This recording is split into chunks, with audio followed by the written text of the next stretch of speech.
Hello, everybody, and welcome back to episode number 21.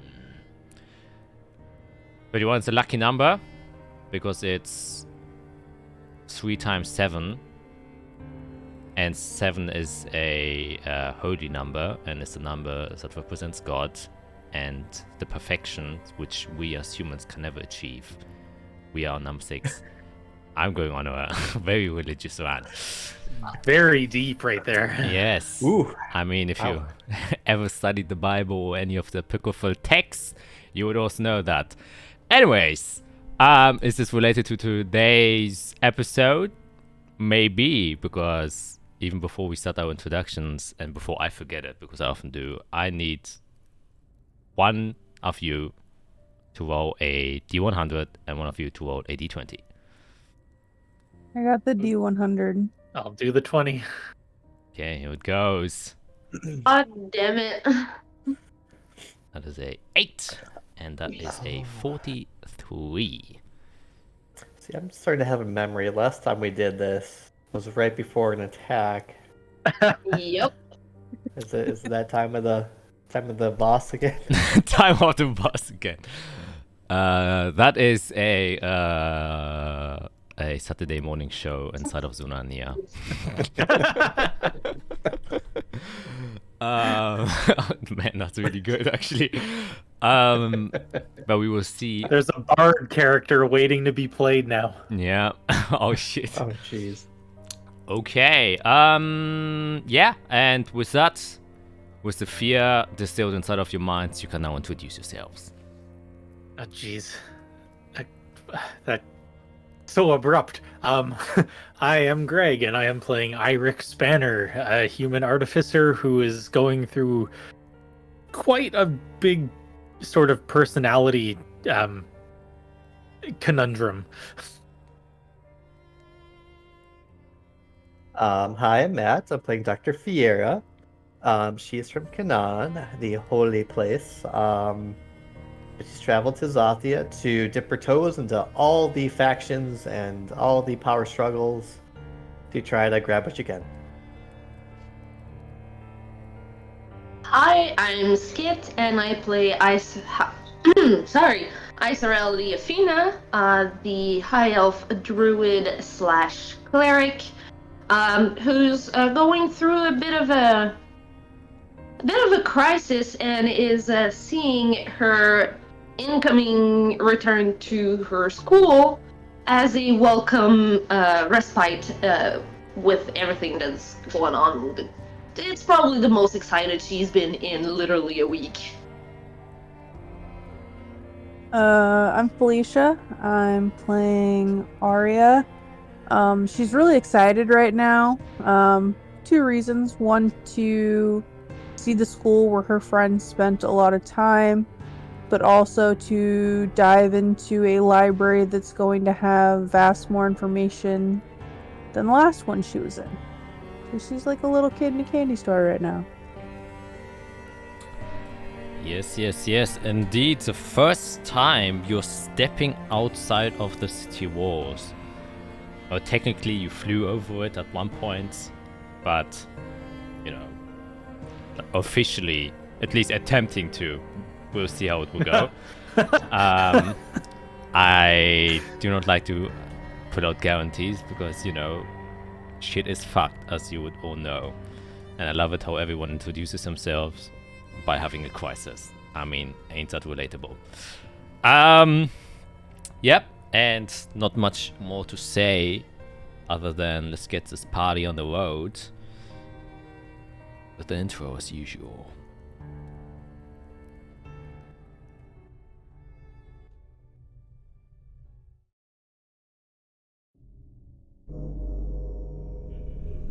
It's always sad to see people die. Now it's playing. It really is. Rotten corpses infested with blight. The smell of burning flesh in the air. And the sight of your fellow friends heaped up in a pile. Burning away slowly and turning to ash. makes you start to think after a while, why the hell we even do this? It's not like we're getting anything from it anyways.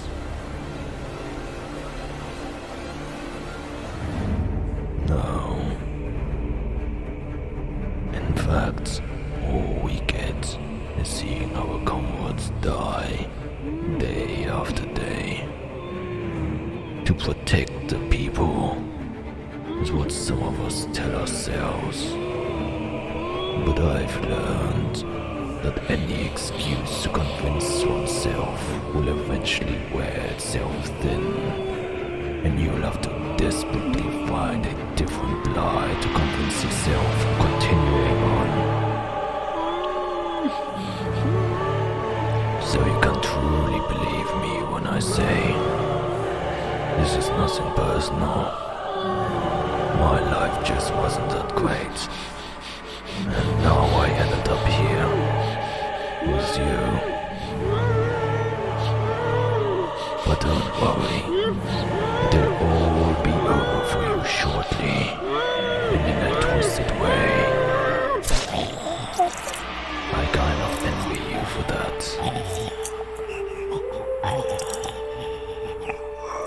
I'm too scared to die. But someday I will. And I'll be happy when that day comes.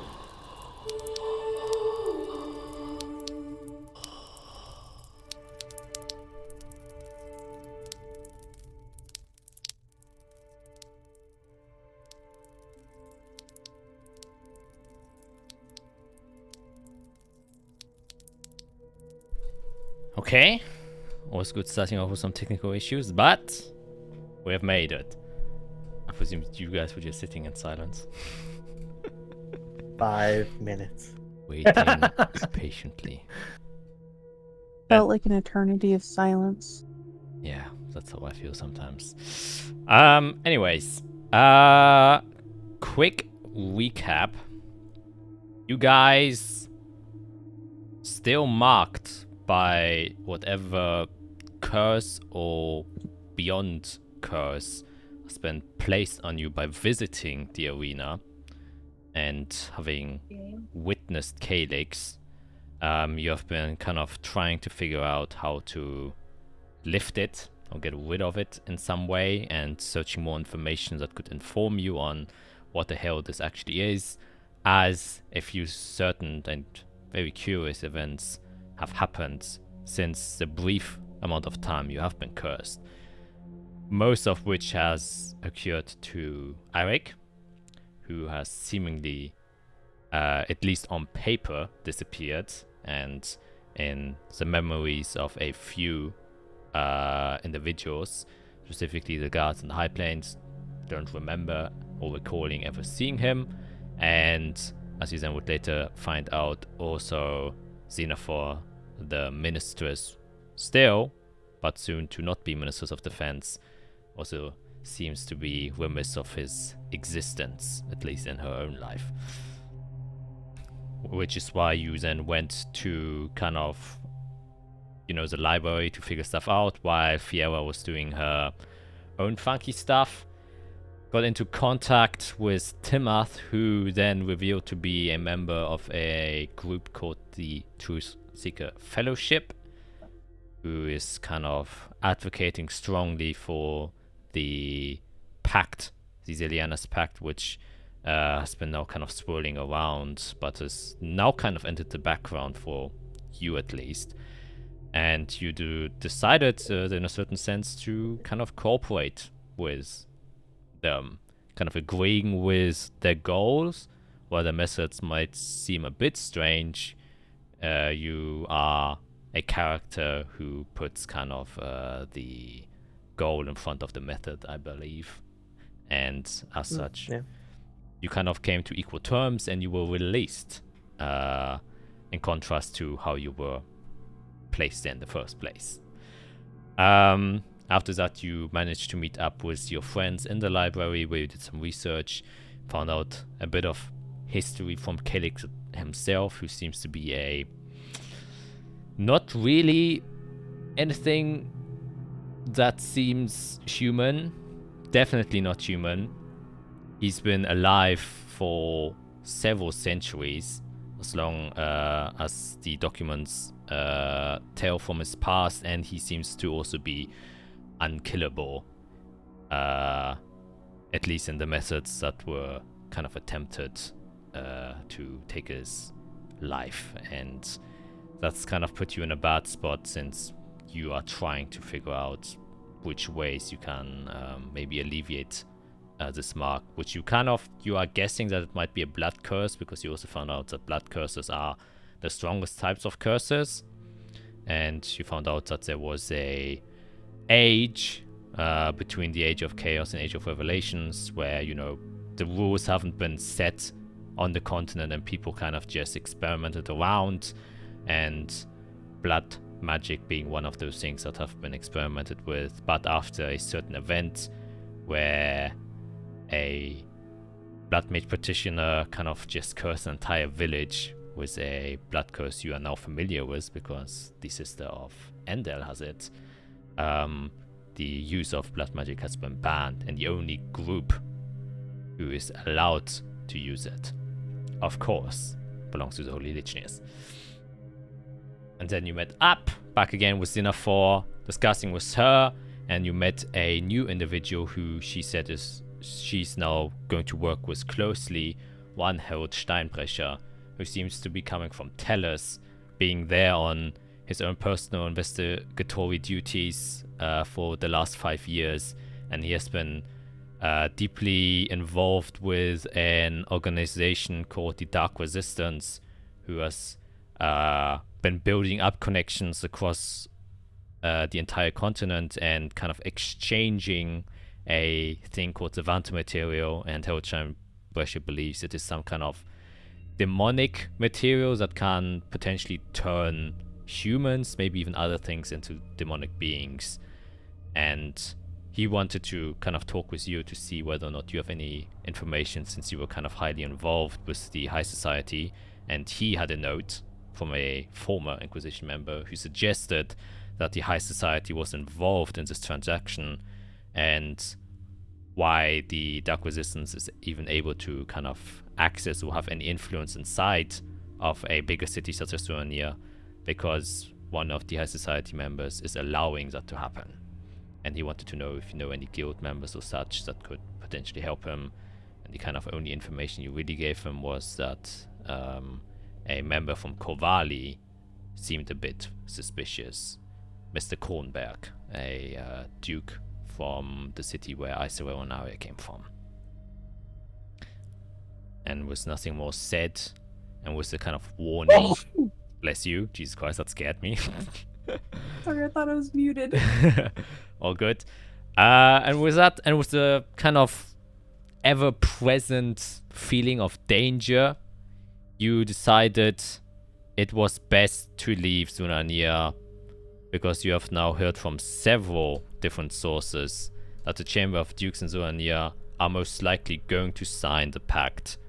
With everything that has happened, they have no other choice politically or socially. And so you obviously assume, being so close to the border of the Holy Lichnius, where a war might erupt, is not the best choice. And so you kind of left back to the High Plains, if I remember correctly. Kind of gathered your things. You sent Endel on a private mission to see if the dealer in the Delaware district has managed to sell anything, and then he would return to you with any money that he might have procured. And I guess you were just, doing your own thing. Were you already at the High Plains, or were you just about to go there? I think you were just about to go there. We were all just leaving the library, I believe. Yes. And I think Endel has already said goodbye, and he already went his way to the Delaware, and then you were kind of still discussing what you wanted to do, and so that is where we're going to begin. What do you want to do? Where do you want to go?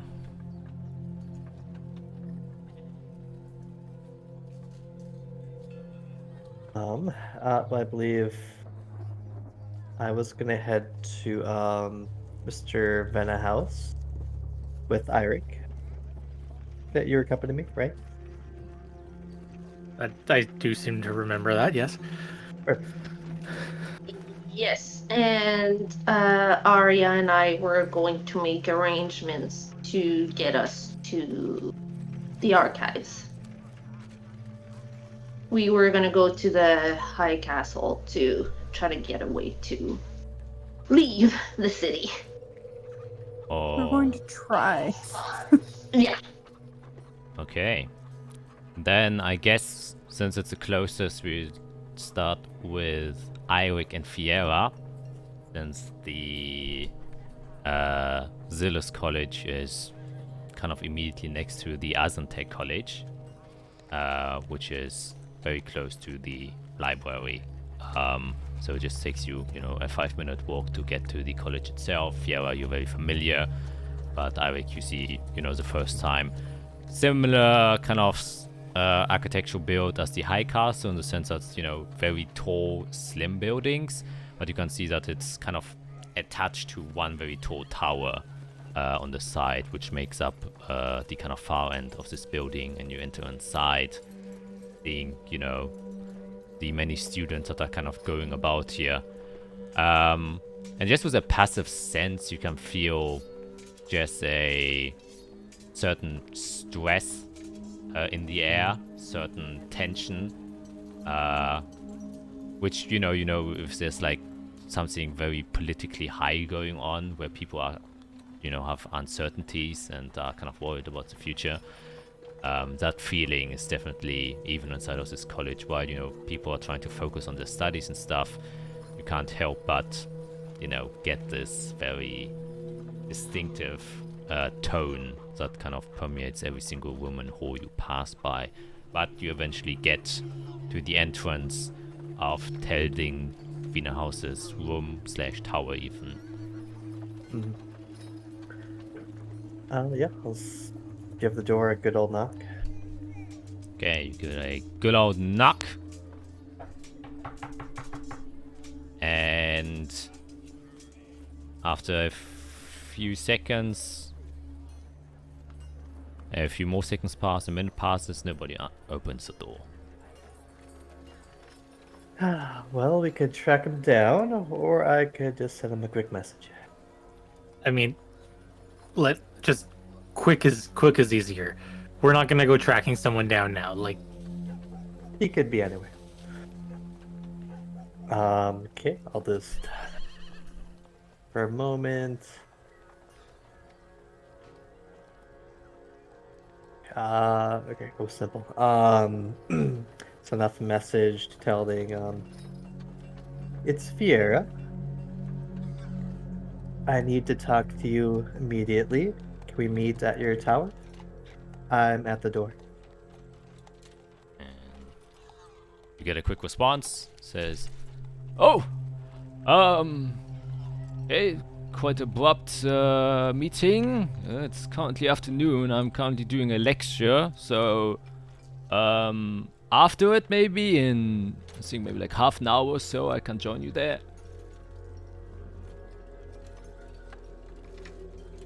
Then to Eirik, I'll just go, well, we can join him for a lecture, or he'll be here as soon as he's finished. okay, but where is the lecture?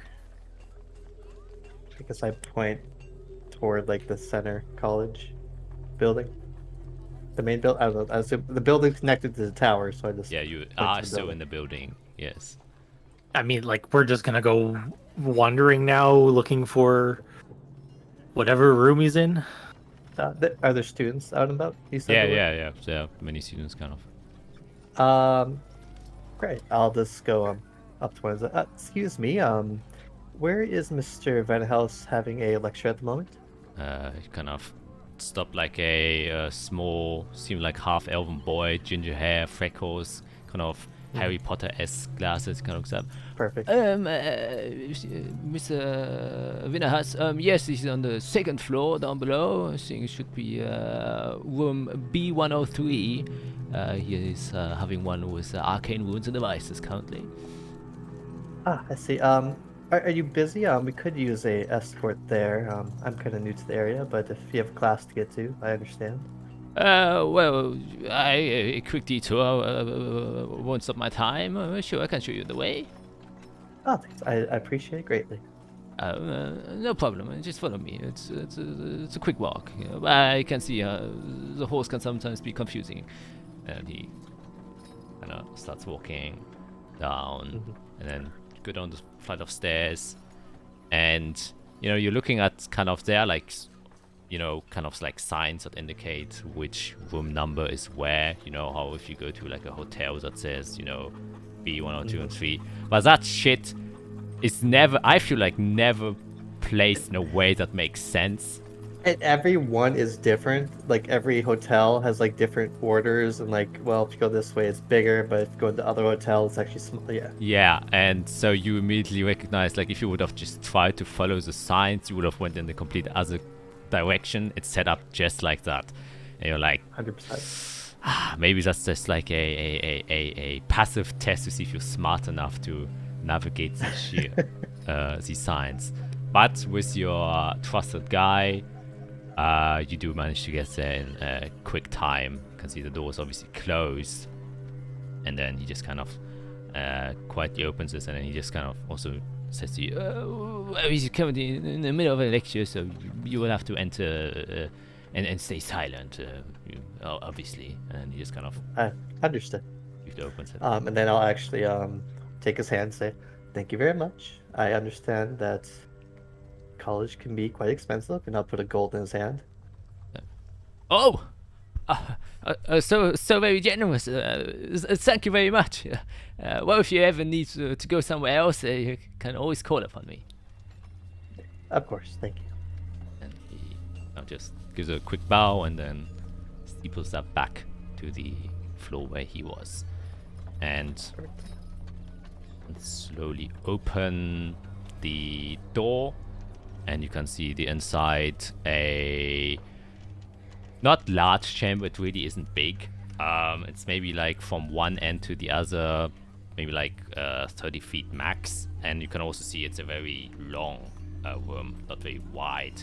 So there are like, it's kind of like from a audible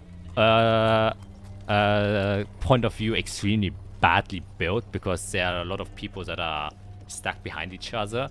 So in order for the people behind you to hear you, have to talk very loud instead of having a wide room, which would, you know, make more sense.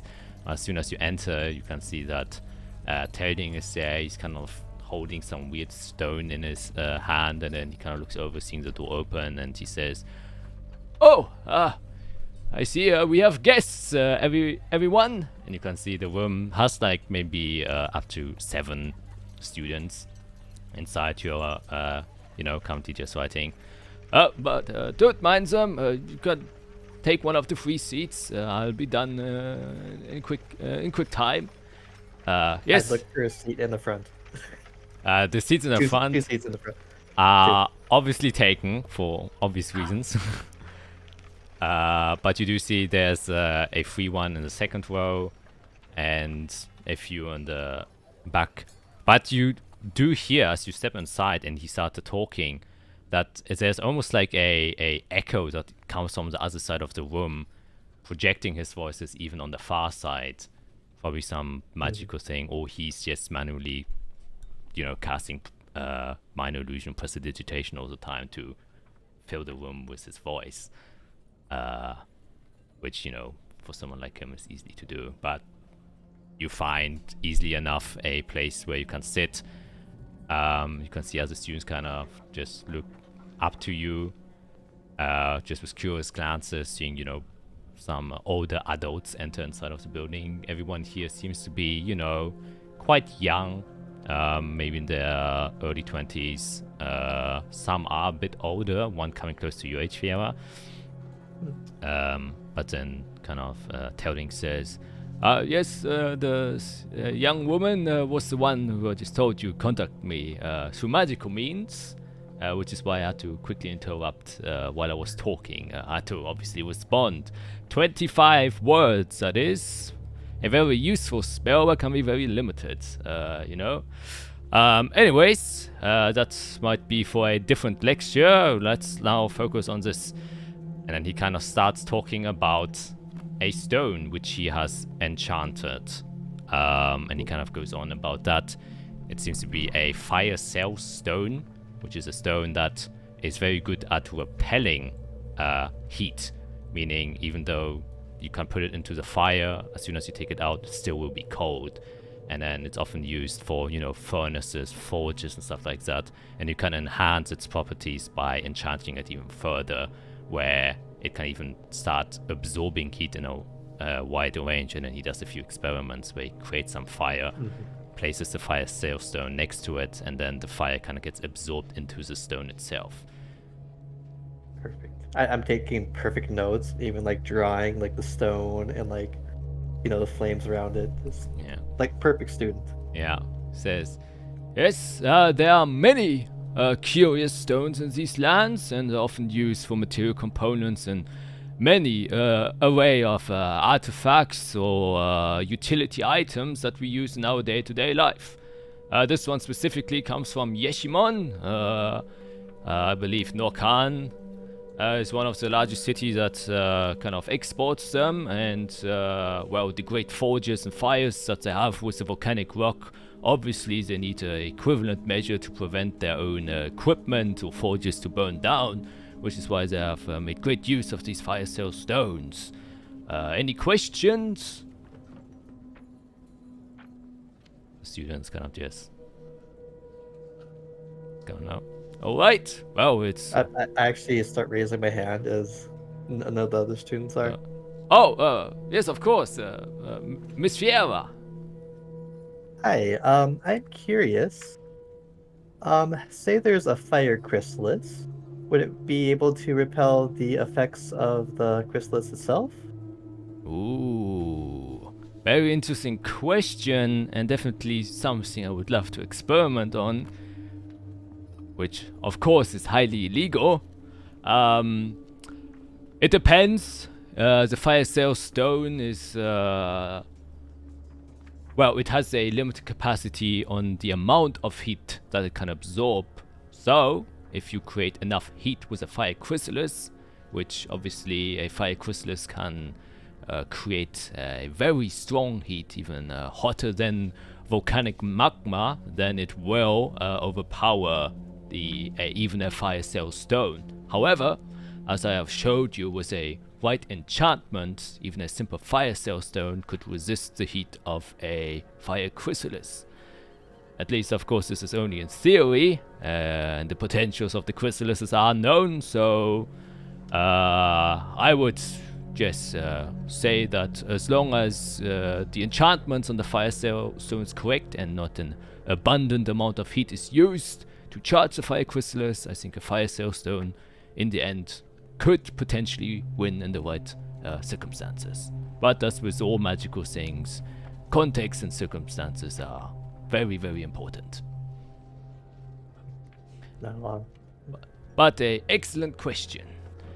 Well, that I think is enough time for our class. Homework for next one is think about other potential uses for these stones and enchantments that could enhance its effects. And as a side project, if you want, maybe come up with maybe potential other stones that exist in these lands, and I will confirm or deny whether or not they exist. A bit of history lesson for you. Alright, class dismissed.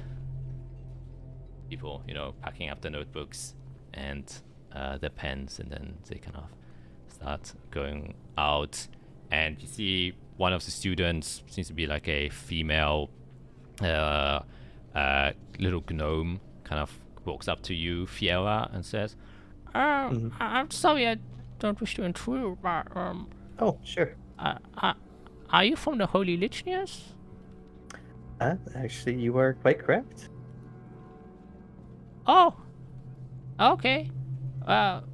just where to see you inside of these halls, that's all. Have a nice day. You as well. Kind of waddles away. And Elding, after, cleaning up his desk, kind of walks towards you.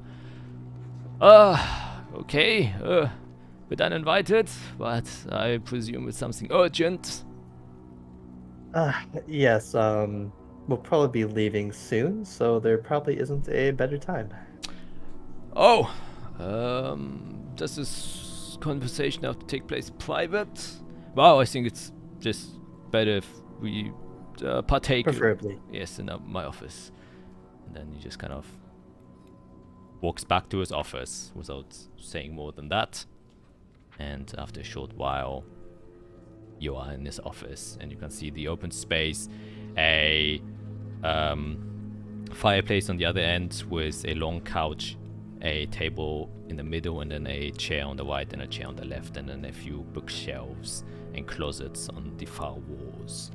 And he just kind of, walks there and takes a seat. You do see then a kind of male half-elf appear from a staircase that seems to be kind of somewhat behind the fireplace on the left, and then kind of just brings in a few cups and then what seems to be like either coffee or teapot, and places this on there. You can just see Telding there. Thank you, Zeldi. Do you wish maybe anything to eat? Maybe a few cookies? You know, I think I've learned a lot. Sorry. I'm good. All right. Okay, no cookies. How about your friend? No, I'm fine. Thank you. Okay. Well, you can take a seat, and just sits down and then uses a mage hand to lift up the teapot and then pour himself a bit of tea, puts it back down. So, I have news for both of you. I look at Eirik and Telding. I'm afraid it's not great news, but the investigation has come to an end on Runapila, as she is no longer with us. Oh. And, you are certain about this? Quite. Maybe she had some elaborate spell to fake what I saw, but it's unlikely. Ken puts down his teacup, puts off his hand together, and yes, it's in a thinking pose. Dominic explaining, it seems she was coerced by a group to work with them, as they both wanted the chrysalis to be more used in the open without religious sanctions. But the group she's worked with have darker means than she was agreeing to go along with. So she tried to break away and stop them, but was unable to, and met her end.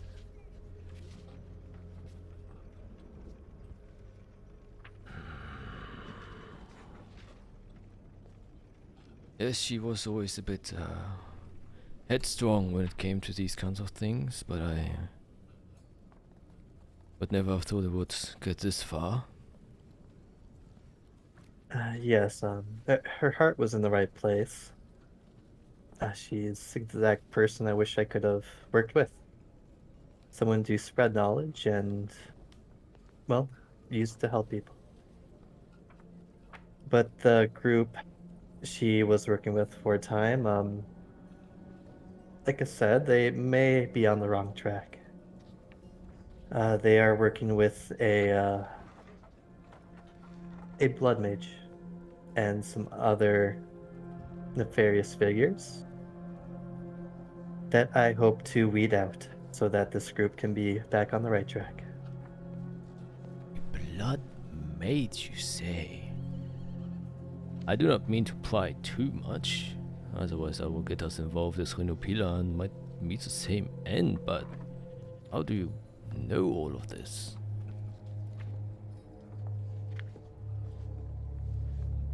I can only be a little vague, as if I say too much, it may, well, I'll just end up like her. But I dip my toe in this group just so I can see what they're actually up to.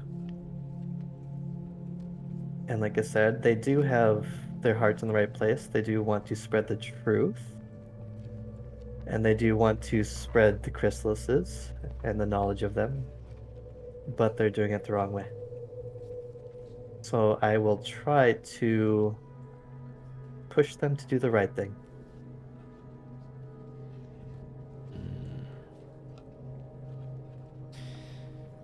Oh, but this sounds very, very dangerous.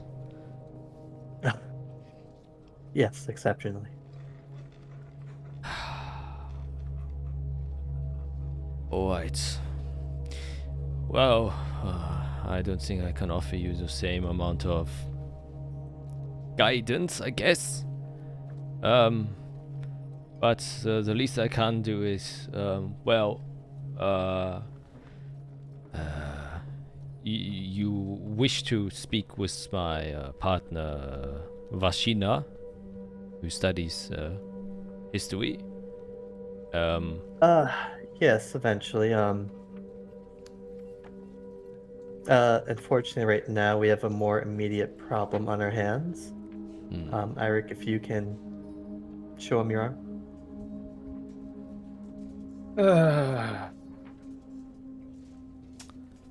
Looks at it, looks curiously at it.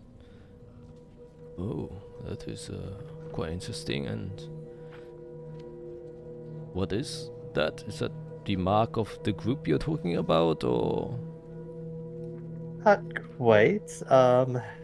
That is a blood curse mark from Calyx the Everdamned, a blood magic practitioner. Calyx? Oh, you mean that notorious criminal? That's the one.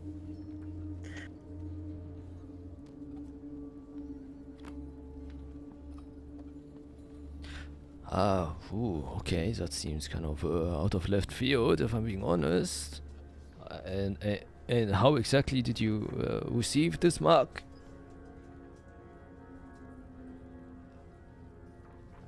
We were down at the fighting pit in the Interground, and he was there. He was part of the activities. He took complete control of everybody in the arena. A bunch of people fell unconscious, including me, including other members of our group. When we woke up, we were all marked. And how many people were there? Couple thousand, right? And you're saying he marked a couple thousand people simultaneously? It was quite impressive.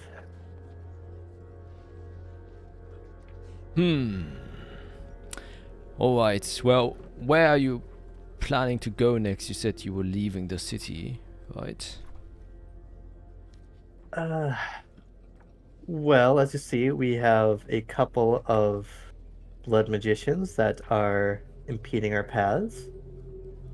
So we're going to head to the archives in search for a way to combat this curse that is upon us, and a means to combat the blood magician in this group.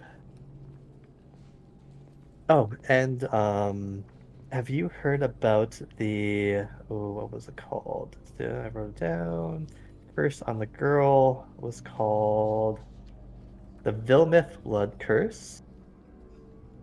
It seems that's still plaguing people from 2892, I believe, is when it began. Yes. So I believe I can intertwine all three of these and find a cure for that, cure for us, and a way to fight this magician, hopefully. Ooh, that's... Well, I mean, if you manage to do that, that's quite impressive. I mean, since 1982, not 1982, 2892. There you go. 2892 people have been trying to figure out how to cure that blood curse. Hmm. And no one has been able to do that yet. So if you actually manage to do that, that'd be a pretty humongous feat. I have ideas. Probably just as, likely to figure that out than we are to figure anything else out that we've been dealing with, so. Well, at least one of the most important questions got answered, unfortunately in a negative way. The death of Renopila, I mean, of course. Right, however, I had an inkling that you might head to the archives. I think you've mentioned it to me when we last talked. That is why I brought up Vashina. She is at the archives currently. She is, like I said, she was in the ruins investigating, and they are Right. in the Great Sevalon woods. But the reason why I'm mentioning this is, I think you all haven't been to the Zephygus archives yet.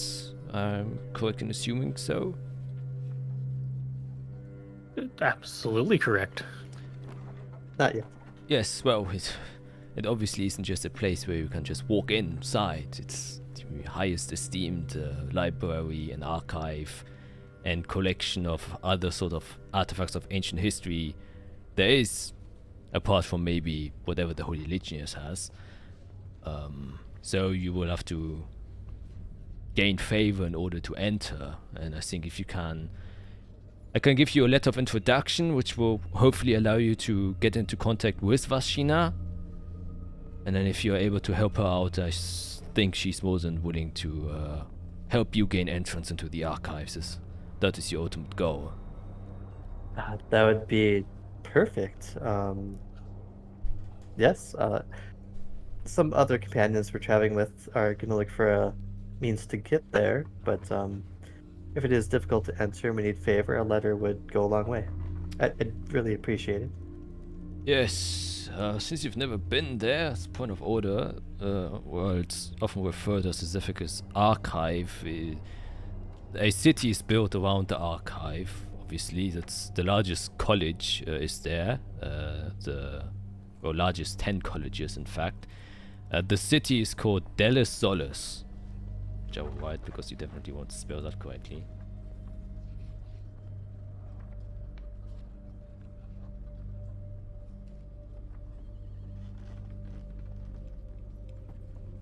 You will have no problem entering the city. They do have trade, obviously, but to get inside of the college grounds, you will either be a official student, or you have connections on the inside who can allow you to gain entrance.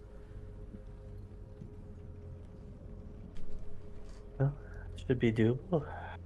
Well, after all, aren't we all the students? Just maybe not officially. Well, yes, that is a good thought, but that unfortunately won't fund your big archive. So I can understand why they need some student loans here and there, but and well, as a thing, Vashina is a very, let's say, chaotic and ambivalent individual, and she probably, even with a letter of introduction, be a bit hesitant to take on. However, she has given me a gift in past times, which I can give over to you. I have no need of it, and if you show it to her, I think that will definitely convince her that I have sent you if the letter itself isn't enough.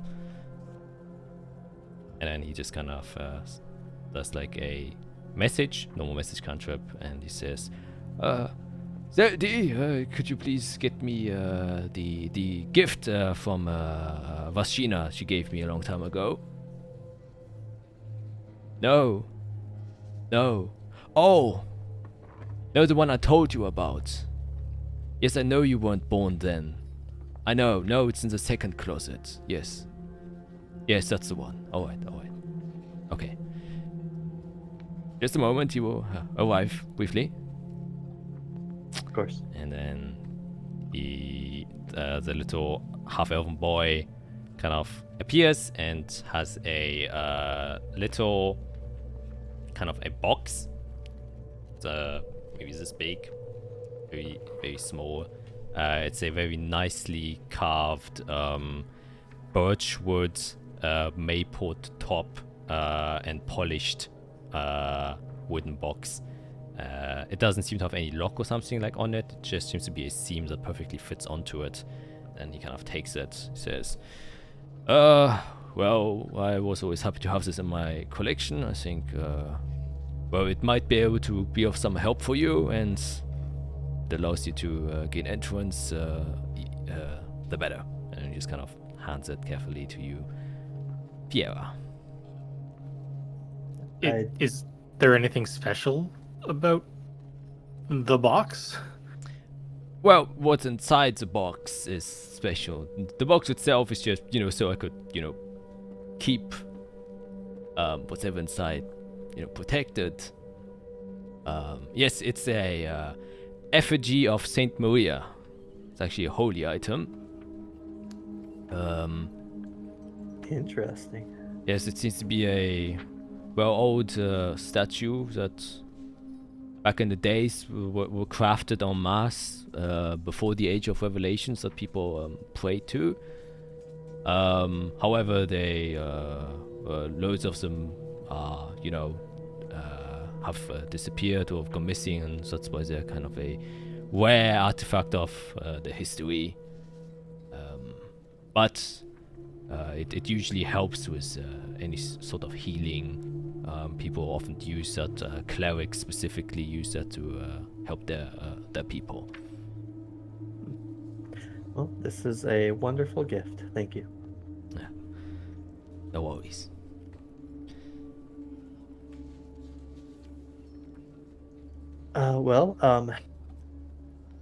I hate to just receive gifts, so I'll give something back. So I have 2 different propositions that you can choose from.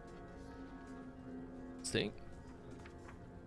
First, I wouldn't mind giving an exhibit to some of your students. Perhaps tomorrow morning before we leave. Right. And second, I could instead show you something I've been working on that can help give you guidance in the next Voss about something that you fear is coming. How about the second one? The first option, well, I would love for that to happen. I think I would lose my credentials and might be crucified. So, not taking that risk yet. I think Understood.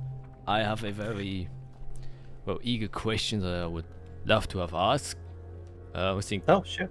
most people are currently thinking the same question, and if you have the capabilities to have an answer to it, then I could try. I'm still working on it. Are you aware of the areolas? Areolas. That's not right. Is it? yeah, No. yeah, I think it was pretty close. Areolus.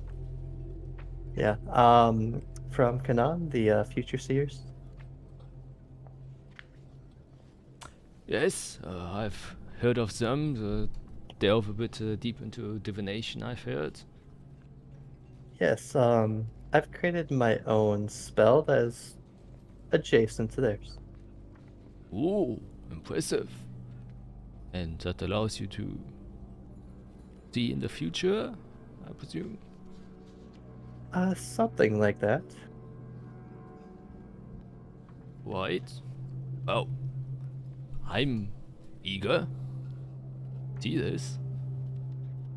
Yes, I guess. What would you like to find out? I think the most immediate question that is in my mind is whether or not a war will happen. Oh boy. Okay, for that, I could use an item that either represents a war or a mirror, perhaps, that you have. Yes, I have a mirror, definitely. Right, Zeldy? And just nods. I can easily procure a mirror. Oh boy. You miss the component cost for your spell. Yes, something connected to what I'm looking into. Right. Well, I also have daggers, a few. That They have to be worth about 25 gold. oh yes, easily I have a few daggers. Was 25 That gold. should work. Right. Well, ZOD, same drawer, but I think it's the third or fourth one. Kind of nods and then wait. So in a drawer, you have both mirrors and daggers. Well, it's there are different pockets inside of each drawer. Yes. Is it just a room with one drawer and you can just go and get whatever you want out of it? Well, Because that would be really cool, I'll admit.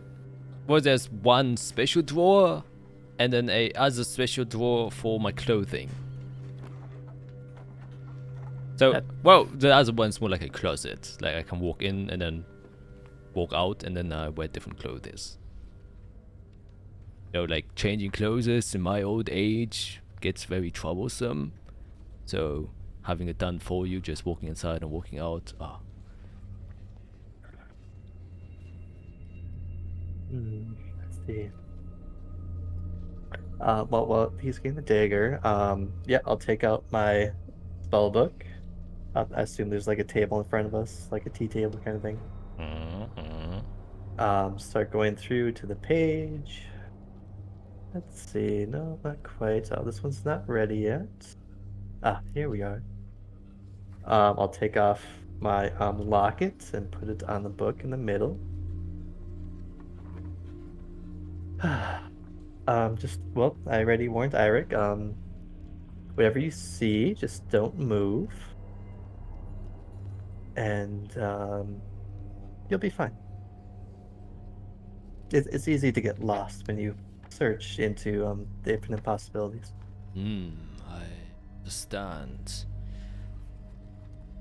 Alright.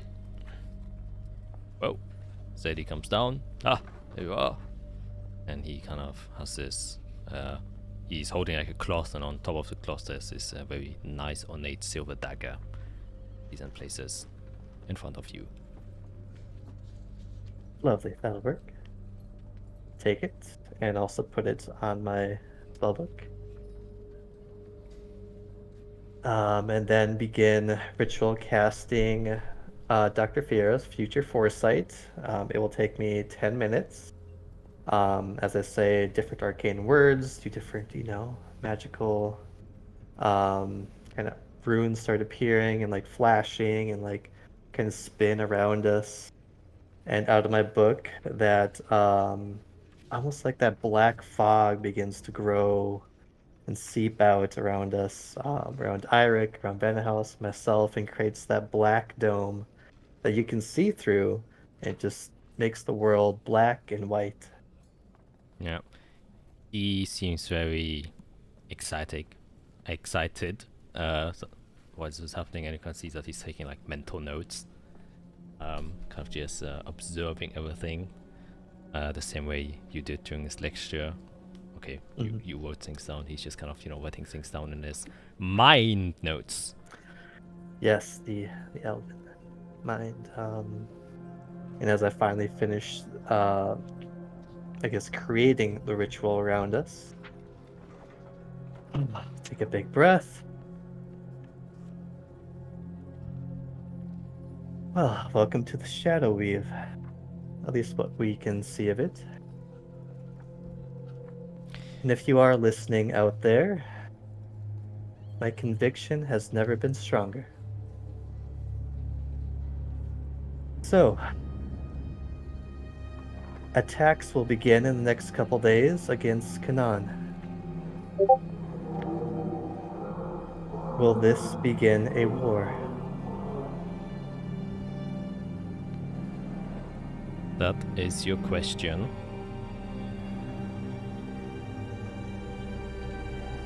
Yes. You once again feel this ever-present, perpetual feeling of just a slight cribble that goes down your neck. Same happens with you, Eirik, as you're inside of this dome. Everything's black and white. And then a sudden kind of, almost like a cold gust of winds goes over the floor, and you can feel your toes, your feet, your ankles, your shins, your knees, all the way up to your chest suddenly just get cold. Almost as if you're being submerged underwater, but you aren't seeing any water, but it's got the same feeling. And then as this is happening, it becomes even more so as if you're being submerged underwater, as your breath becomes a lot more heavier, as if the oxygen itself has just increased in mass and you are more drinking rather than breathing. And in a brief moment you start to panic, but you still get the oxygen you require to sustain your consciousness. But as this was distracting your mind a bit, you can see that your vision also fades and becomes extremely blurry, similar as if water was in front of you.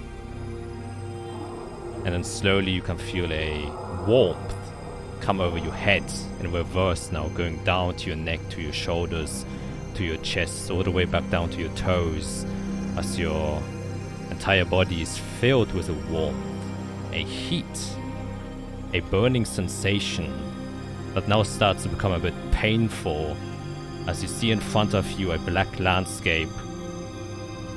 The room has disappeared, your vision returns to your normal one, and you can just see in the horizon mountaintops filled with trees, a forest in front of it, a river flowing down, a second one too, and just an emanating flame that is coming in the distance and smoke burning.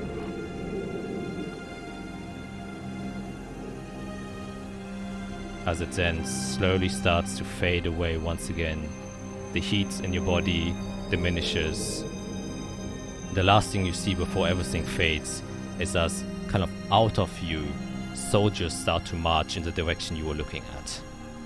And that is where then the spell ends.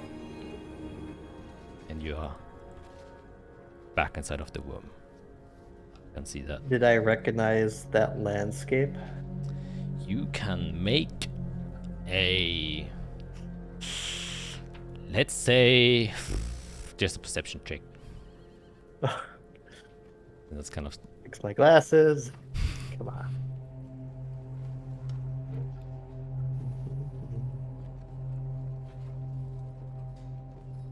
Oh, 20. 20. With the mountains in the horizon, the kind of river flowing down, you are pretty confident that it's the city you're currently inside of.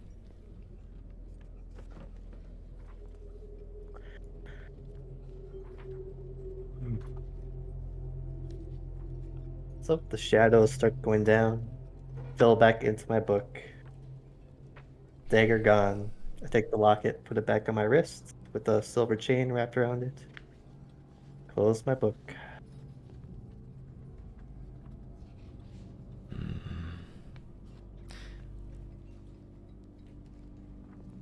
You'll want to, well, I guess prepare your students the best you can. I guess I will.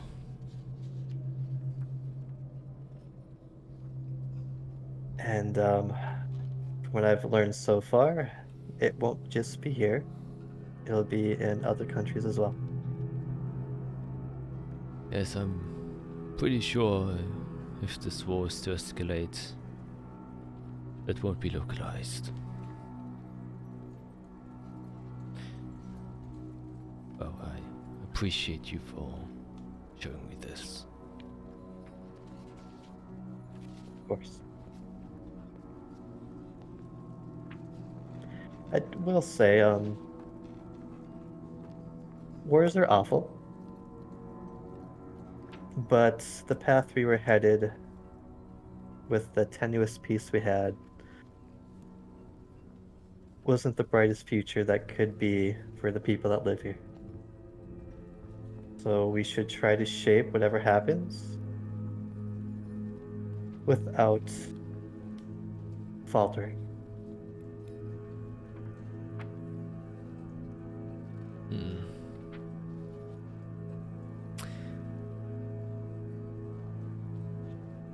Maybe. Maybe.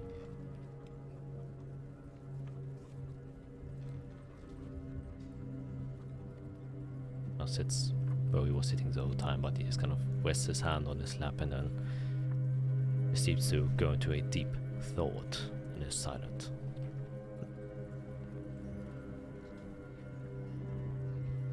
I look at Eirik during all this. I'm sorry about Renapila. If I was faster to act, I could have tried to save her.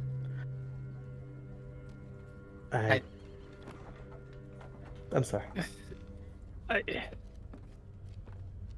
It is what it is, I guess. I'm still... Honestly, I'm still just confused about who is involved with everything going on. I don't know. People I know are dying. Like, I don't know what's going on. I literally have no idea. It's just everything that's happening is completely messing with my perception on life, on what I knew. Yes, ignorance is bliss. But once your eyes are open, it's hard to shut them again. Mm-hmm. Yep. Even your wish that apparently you got hasn't fixed everything, has it? Yeah, no, I did not think that was going to actually happen.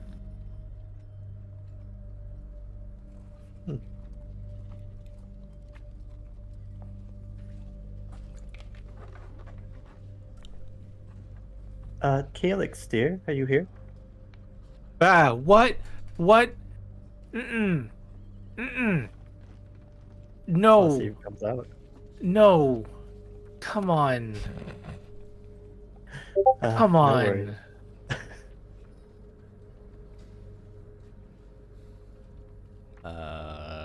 You look around. Let's make a perception check. Oh, jeez.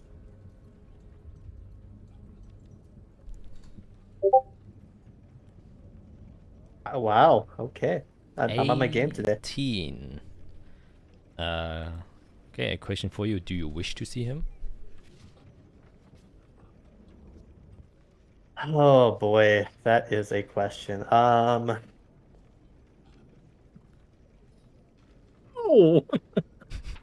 I think not, because I do deep down hope that the spelling of the rune at least lessened his effect on me.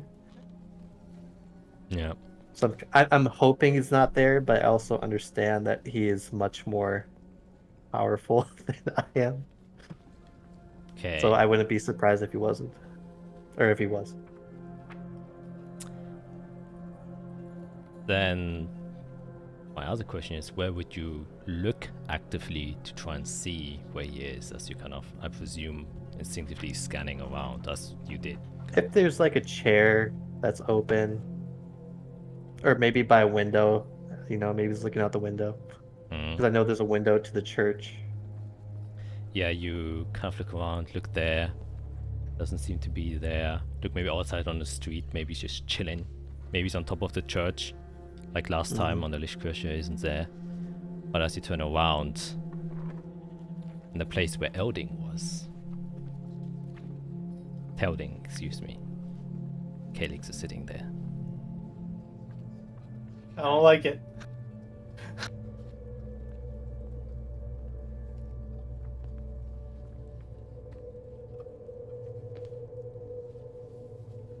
You know I'm coming for you, right?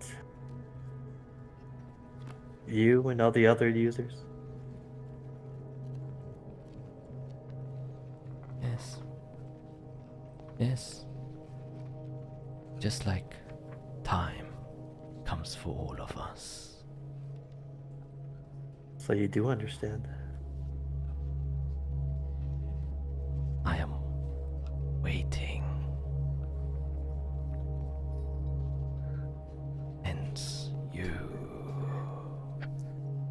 are part of it.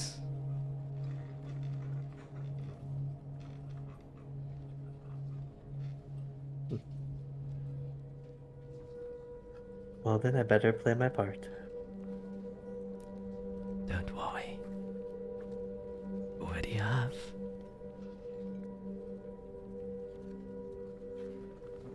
So many times. I see all of them.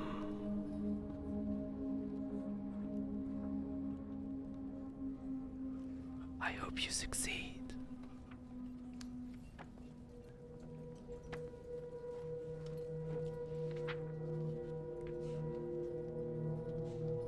And I'll sit and try to ignore him. Okay, you sit. At that moment, you notice something a bit moist on your right arm.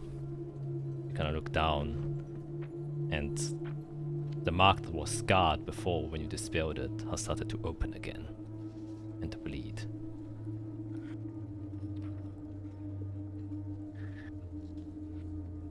And as you kind of look back up, Telding is back there again, just kind of still in deep thought. He didn't realize what was going on. He's just kind of contemplating.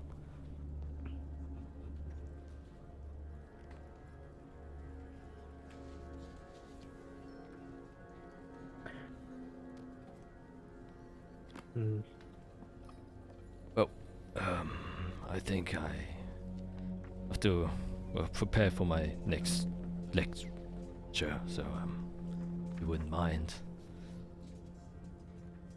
Did I get his letter? Oh yes, he finished it. Pointed you the letter. Great. Well, thank you again. I'll do my best to keep in contact. And eventually I should be coming back here, though.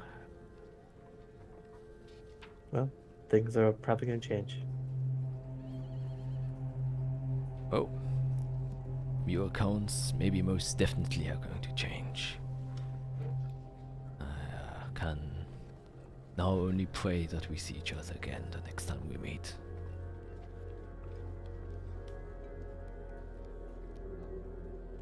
Right. Well, Eric, let's go. We must, well, leave sooner than later.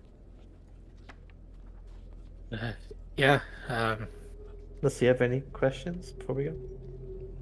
No. Just for peace of mind, for my own sake, I'll reach my hand out to Telding and say, my name is Iric Spanner. I'm from Suna Anir. I've lived here most of my life. It was a pleasure to meet you. Takes your hand, also shakes that. Oh, didn't realize I haven't introduced ourselves. So, well, my name is Telding Vinas, and I'm well, how should I put this? Rooting for you and the things you do. Well, maybe you can have this. And then he takes out the fire sail stone and just kind of gives it to you. Like, you seem to be well equipped with things, and I think you'll have more use in your hands than in mine right now. Thank you. Thank you very much. I'll immediately stuff it down into my bag of holding around my back.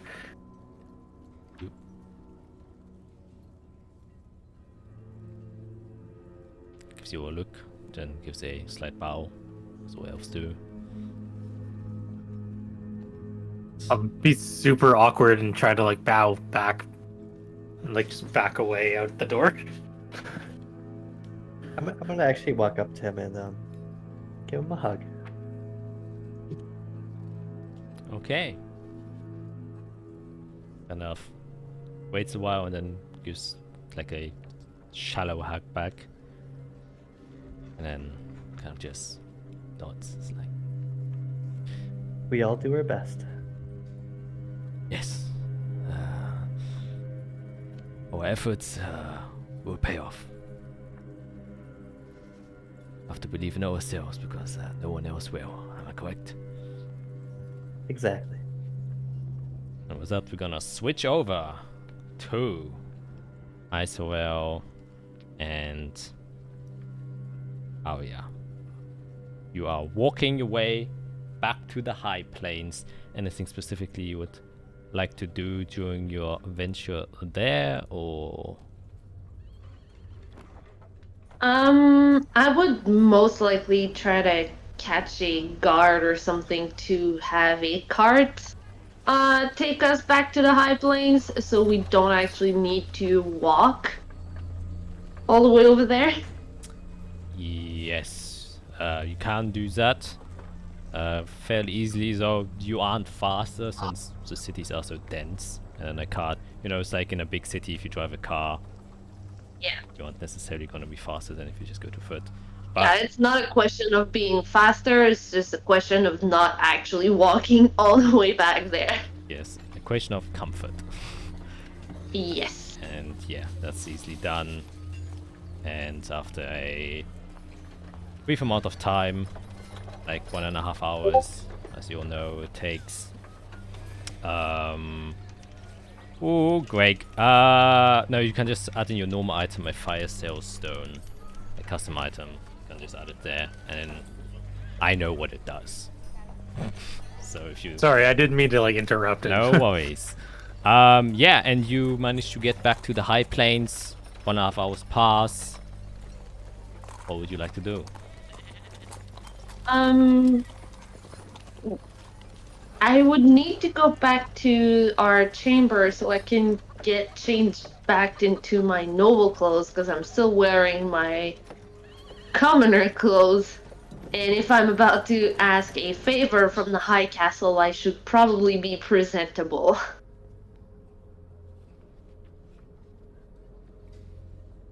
So let's go back to our room so I can get changed, and then we'll go to the High Castle.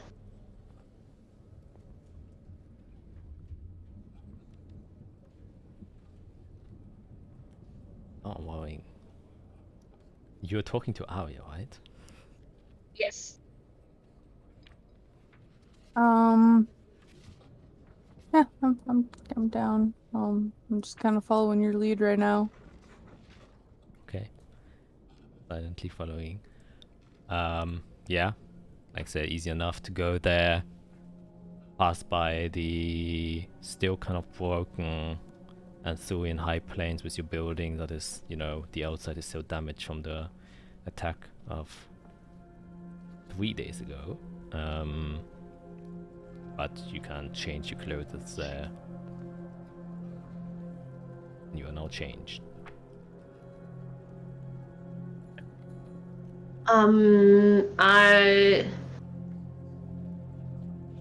I guess maybe we should start directly at the teleportation circle. If there's anyone like, I don't remember when we came in. What there was someone that welcomed us there, right? Like we didn't just like appear out of nowhere like all alone. If I remember correctly, there was like a few people there, along with people that we were arriving with. So I feel like somebody should be there that would know if they're up and running or not. Yeah, we should probably start there, and if it's not up and running, then we can ask them like who we can talk to get out of the city quickly.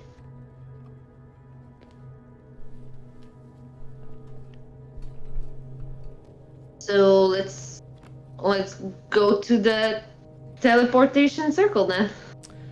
Okay, so you're going just to the teleportation towers, right? Yeah. Okay, yeah, easy enough. You can go there. And as you kind of step back down through the Lichtkirche to the one of them, I presume you're probably going to the one you were at. You do pass, there are, guards obviously everywhere, and then on the entrance/exit for you now, that leads back up, there seems to be guards, but there isn't anyone currently at the tower itself, and it also seems to be closed from what you can tell. I'm gonna like turn to the closest guard that's there and kind of catch their attention. Yep. See, like, yeah. Hi. Sorry to bother you. Is the teleportation circle still closed? And like not accessible? Yes, as far as I'm concerned, unfortunately, the power lines have not been repaired yet. Okay, so there's no way to use them to get out. If we were to leave and try to get to the archives, and up to Delit Solis, would you know who we could address that we could have like a fast and easy access? Oh, well, I mean, the force and easy access unfortunately doesn't work. But we Yeah. have multiple carriages as transportation, obviously. That's how we used to travel before we installed these towers. So if you, I think, just talk with maybe any of the merchant higher-ups, they'll be able to procure you a cart, or just maybe ask a military guard. They might be able to give you a cart as well. I think there should be no problem. I think that is right now the fastest and easiest way travel overland, at least.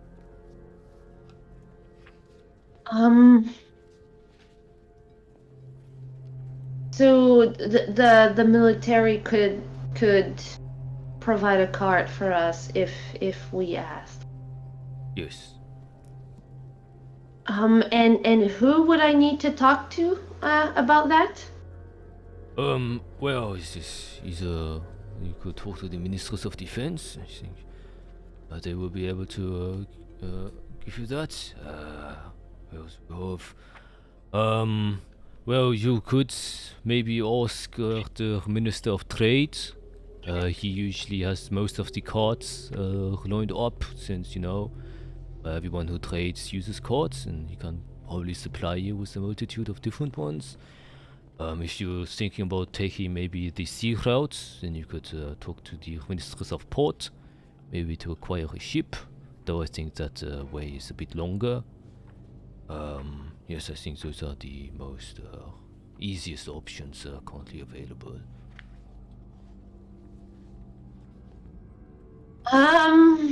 Alright, well, thank you for your help.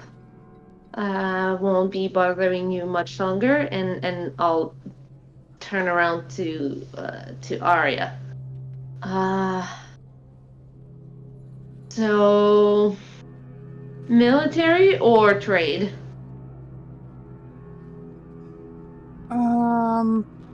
I want to say military would probably be the best option, especially with our new friend and her condition. Right, They having might a little have, bit. Yes. they might have like a cart or something that we can gently lay her in. All right. Well, you're probably the crap. Every single time we need to talk to someone quick, either Fiera's not there or your brain doesn't work. I mean, I'm willing to try. I mean,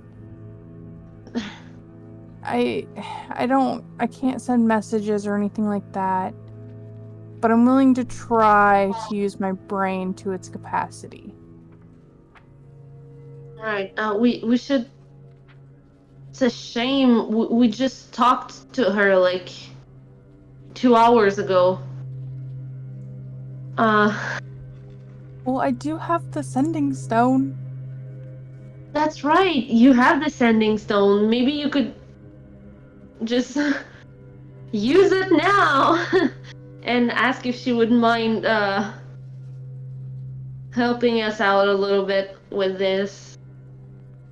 So I look at the sending stones. Is there like different markings for which ones so that I would know who I'm talking to? That's a good question. I will say yes. They definitely would have put a marking on, specifically Inquisition markings, so you can't identify. Anyone else would have no idea to which they would go to, but they have, the kind of Thieves' Cant version just localized to Inquisition members to, put on the name of the individual. So yes, you wouldn't accidentally send Harold a message. Alright, so I'll pick up the one that's not Harold. Be like, hi, it's Arya. I was wondering if you could help us find a military, a way out of town. We have a sick party member And with us that needs to. 25 words. I don't know how many words. Okay. Could you help us get out of town? No, you already said what you wanted to say. Oh, okay. It was until, well, the main part you conveyed to the stone, so I think it's like your Okay. first time using one, and then you notice, oh shit, it's not recording anymore. That the message was too long.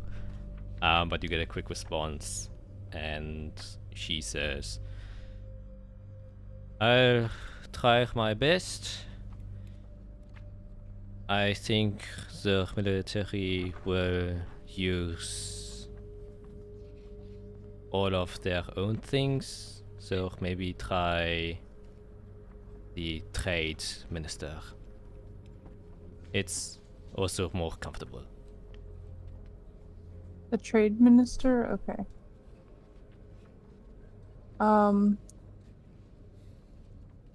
Was Azrael able to hear the response? No, that's inside of your head. Oh, okay. Azrael, Yes. I was told that we should speak with the trade minister, because it would be the most comfortable option.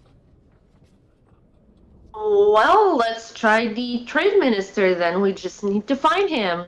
And I'll turn around to the guard that I just talked to and be like, where could I find the trade minister?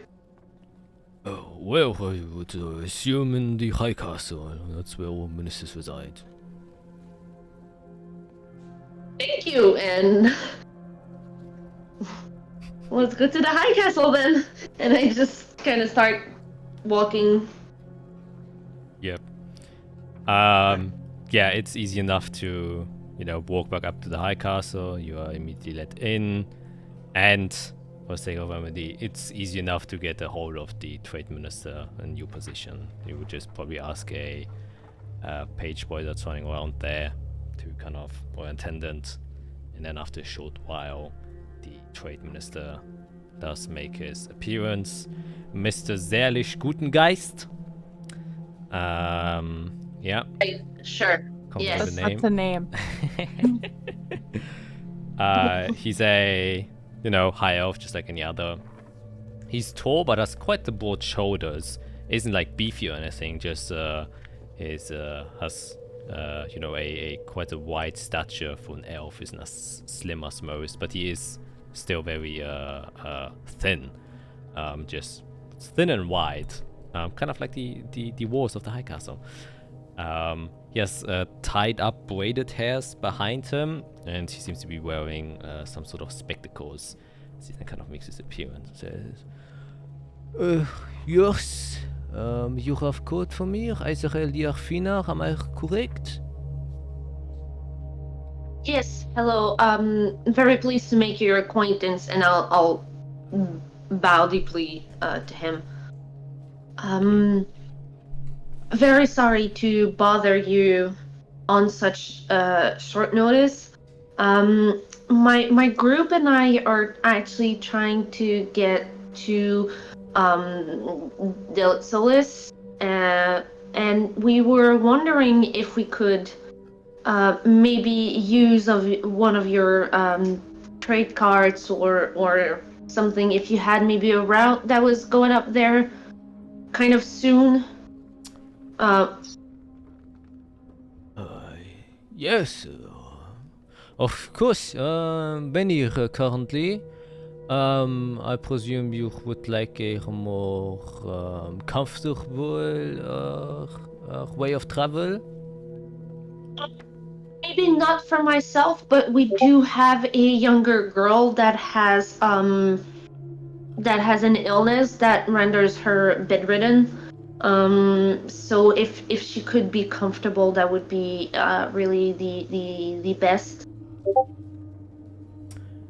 Yes, easy enough. Anything for you, Miss Liafina. Well, I guess he kind of takes out like a notepad, and you can see inside of there a lot of like kind of these whip-off tokens or coupons that he has, and then he just kind of goes to the very end where he takes one that is almost like a wed ticket, and he just gives it to you. It says, right, just go to whichever entrance you wish of the city, give it to one of the cart stations, and they will give you whatever you require. You can also take a look at the various different cards that they have there. I don't know all of the different availabilities that are currently in my possession, but I think if you just look which one fits you the best, that is easier than me trying to explain every type of card there is. Well, I appreciate your help very, very much. Thank you so much. I will make sure to repay you in some way, shape, or form. Oh, no need, Mr. Yafina. Your father has done so much work, it feels like I am paying him back in one way or the other, so please. This is on the house, no need for any transactions. Well, thank you very much, sir. I won't be bothering you much longer. I don't want to take up too much of your time, and we do have a few more things to get settled before we actually leave. And thank you, and have a great day. And I'll just shake his hand and bow at the same time. Yeah, he also just says, oh, yes, thank you very much. Well, say hello to your father if you meet him again. I hope you have a safe and a comfortable voyage. Yes, thank you. I'll make sure to pass the hello to my dad. And then he steps away, kind of striding with a pace, going back to probably a meeting or something he was involved in. And have a coupon that you can use in a card. So, is there anything else you would like to do inside of the high castle, or are you just gonna wait out till your friends come back? Did you need anything else, Arya, or should we go back to our chambers until the others are back?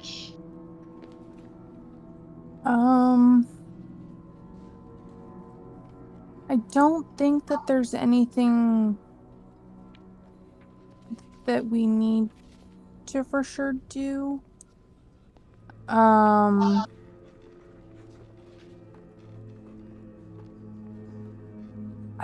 just feel like kind of just meditating and just mentally preparing for this journey that we're about to embark on.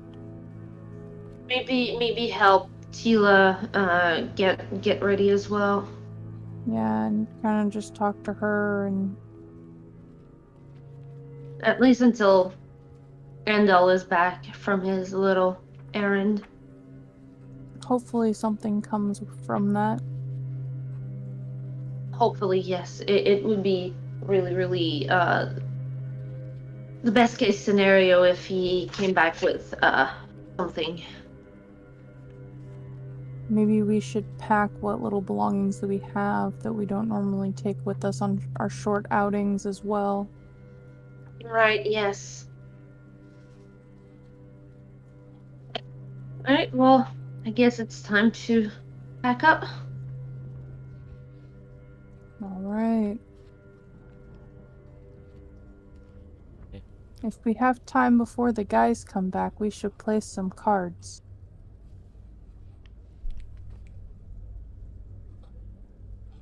I do have my set of cards with me. I have mine too. Well then, sounds like we have a date. Let's go.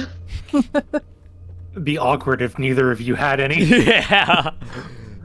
Well, it's also kind of awkward that they just both are over prepared to play cards. I really I want to think play I cards. have my cards. Imagine going to the White House, talking to like a minister or something, and then he just pulls out a deck of cards and says, "Yo, let's play a game." Just pulls out a deck of Uno.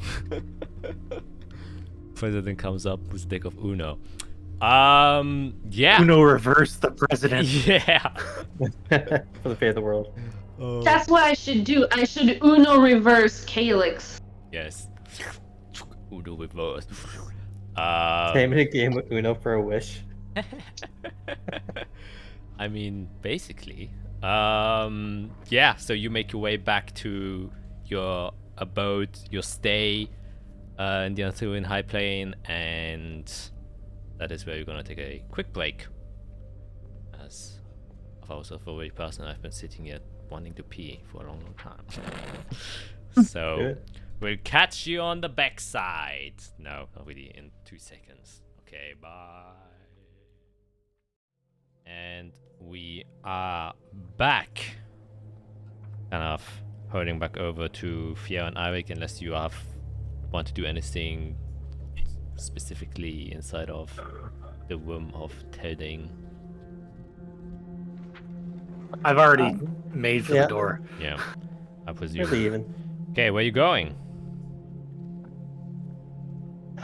Do you think, Eric, that I should...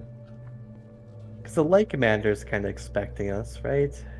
He assumes we're still investigating, which we have investigated. But we are leaving. We have his rings. Maybe I should at least leave a message at the church, just so he doesn't think we're leaving town. Because we are doing something that is kind of part of the mission, which is finding a means to fight blood magic.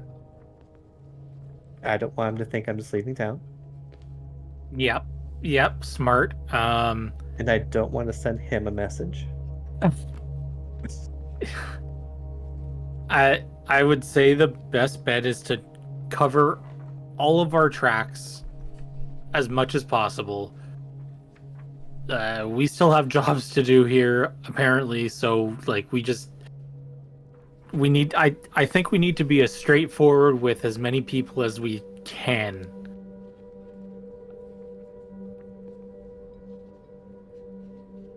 Try. But there are things I can't say to people, obviously. Well, yeah, but As we just can. in the in the world of trying to just keep ourselves alive. I know we're probably not going to be in everybody's good books, but yeah, let's just try to not. I mean, I understand you have to keep secrets and all that, but let's just try to not make people suspect we're keeping secrets. Yes. And if what is to pass in the next couple days that I saw will pass, it honestly might not matter, but yeah, let's cover tracks. Yeah, and also, I don't know if you're aware, but I hate when you do that. The dark shadow stuff. Oh. Yes, Like, suppose you've seen that twice now. it's terrifying. I mean, all I'm really doing is opening a window. It's not a window I've ever known. Well, that's fair. Yeah, you have your own specialty of. I mean, you got a rock that you can play with, so. Yeah, I guess I have a rock I can play with, but I don't think this rock is gonna open up some shadow weave stuff. I mean, not shadow, but it is connected to. It's kind of like the opposite of the fire chrysalis, right? Kind of like how I delve in the opposite of light. Curious. Yeah. I wonder if there's one in the shadow. Probably. Anyways, check in with the light church. Yeah. Guess so.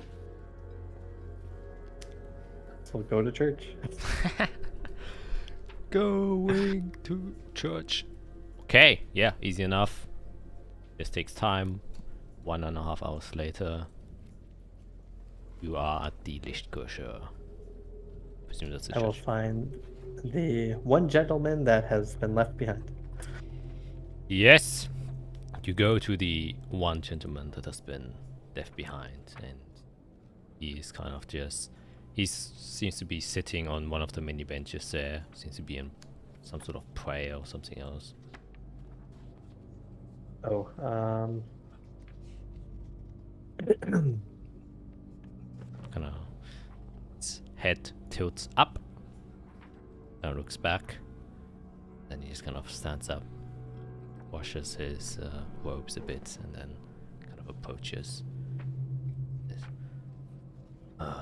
Yes, how can I help you? This is the same person we showed our affliction to. Yeah. So we are going to look for a means to remove our ailment. I do believe the Light Commander of the 12th Legion was expecting us upon his return, but I fear if we wait too long that our symptoms may grow worse. So I was hoping you could pass a message on to him or to someone connected to him. Just let him know that we will be traveling to the archive to research a mean to fight back this blood ailment. Yes, can do that easily enough. When he returns to predict, I will give him the message. And has he sent word of a victory over the demon he was sent to put down? None that I'm currently aware of, but I don't usually receive such information. I see.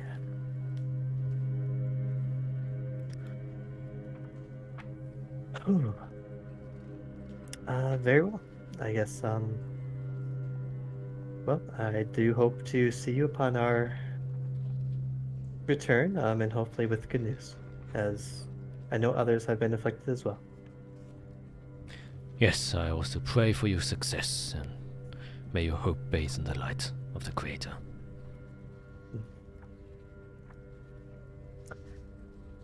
I'll leave it at that and turn and leave. Okay.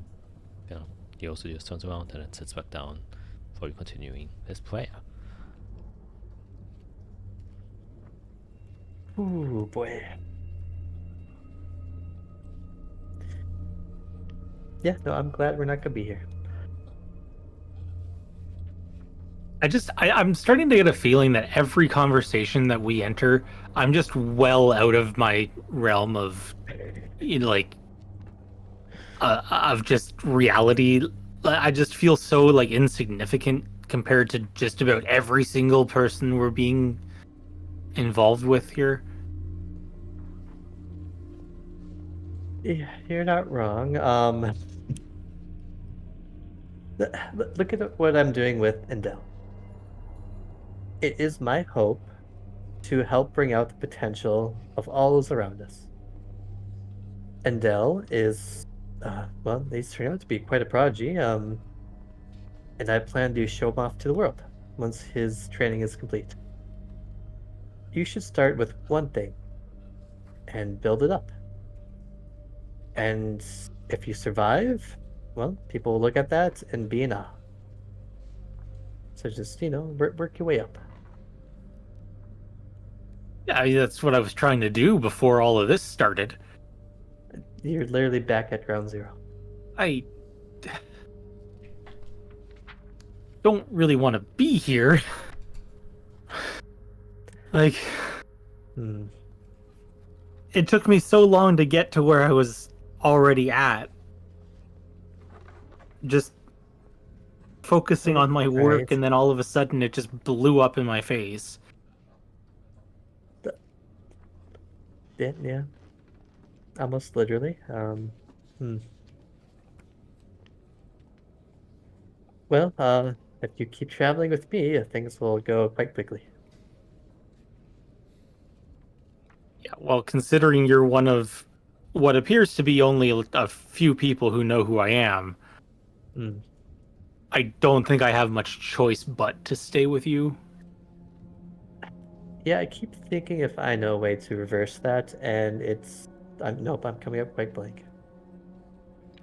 I'm having no knowledge about what actually happened. I assume the only way to reverse it is probably to ask for it to be reversed. Right. If he was so easily able to just wipe me from reality, he can probably put me back, but at what cost? Ooh. Yeah, I'm both curious and frightened of what he would do. Especially since I'm now part of that. Yeah, well, welcome to the club. Either way, once we find a method to combat this curse, we'll be better off. Which I think we can maybe use the crystals for, so yeah, we'll probably need you. Well, I'm happy to help, I guess, however I can. Good. Well, yeah, you have nothing. Sorry. Any other chores you can think of?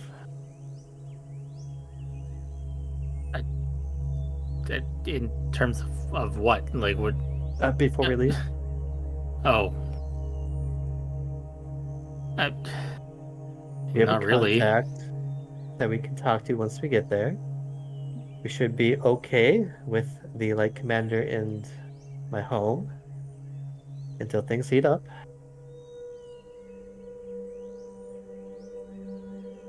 I can't think of any other reason for me to stay here.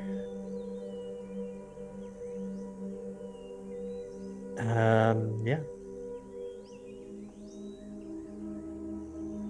Well, We've kind of made a habit of getting ourselves involved with a bunch of stuff, so I best way to keep going is to, I guess, start a new path.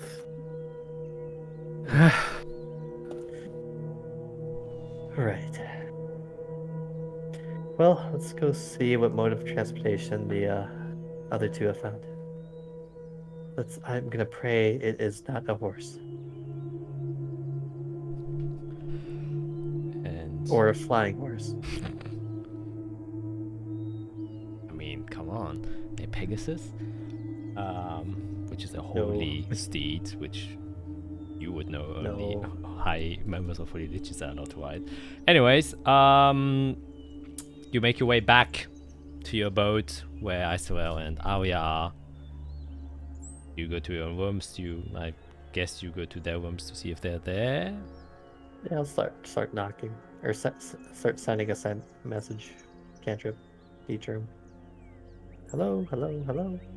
Well, you know where the room is, so... I'm a wizard. Yeah, I know, but I know you can point to, where they are. Like, you don't have to... It's send multiple- literally Okay. that door. I point in that direction. Hello? Anybody home? As soon as I hear the hello, the door opens. Okay, what we will do before that happens, Isabel and Arya, both of you roll a D20 and we can see who won the game of cards. Oh. I want to do like one thing. Okay. So when she opens the door, I'm gonna go pretend I'm naked just to see Fierre's reaction.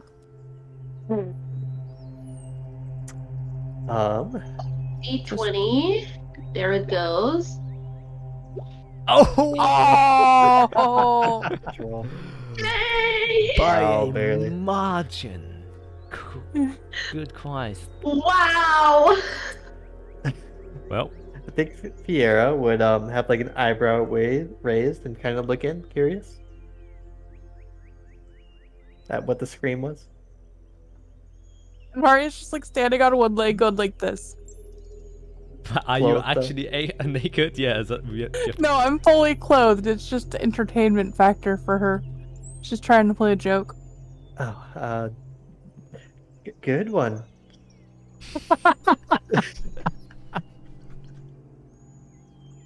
Oh, so encouraging. So, do you want the good news or the bad news? Is there really such thing as good news? Well, yeah. I mean, kind of. Let's start with the good news. I have a means of transportation, and I kind of wave the coupon around. The bad news is the teleportation circles are still down, which means we have to go back around. But the Minister of Trade is letting us borrow one of his carts, which are said to be the most comfortable way of traveling right now. So figure some bedding. Make it extra comfy.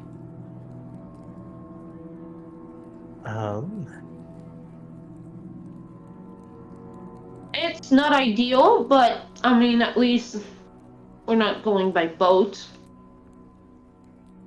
Is the road well guarded here in Azathia? There are protection bands that do protect merchants, so my guess would be if we are to leave the city with a trading cart, a protection band would most likely be available to protect us.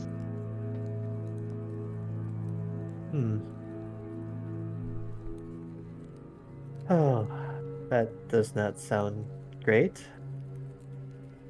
I But Like I Neither said, does it's- saying where a war is about to take place. How long would it take us to get there on this cart? Would I know? Would I know? You can both make a... Well, you have a map, so you can... We have a map. And I mean, I went to school there, so I would probably know Yeah, well, you... the distance-ish. I know it's not the same as from home to there, but I mean, I would probably be able to guesstimate. Yeah, And then but with how much I've traveled for work, Oh no, we're I might so have an near. idea. yeah. So well, point of order first, as well. You when you travel there, you obviously have the luxury of teleporting there. So Yeah. So we would have to go True. north, and then we'd have to go west, and then southwest. From what, yeah, you unless would we want to go straight through, yeah you would which we can't. be using No. the trade chain packed route, which is, as I have mentioned before, Mhm. kind of the one that weaves inside of Canaan and out. So you're kind of for the first part almost like 50% inside of Canaan, which Interesting. you can be That's also the direction the Legion went, right? They went north. exactly. So you might, depending where they went, stumble upon them. Except if they, if they went demon hunting. So if the demon wasn't on the path, obviously True. you wouldn't meet them. They could literally be anywhere But- north. Oh boy. I mean, I feel like that path should be safe, especially since the Legion went that direction. I'm sure they cleared anything they saw. So traveling in their wake would actually be quite safe. If we go into Canaan, obviously it's very safe there, so it's just depending how long it takes for things to happen.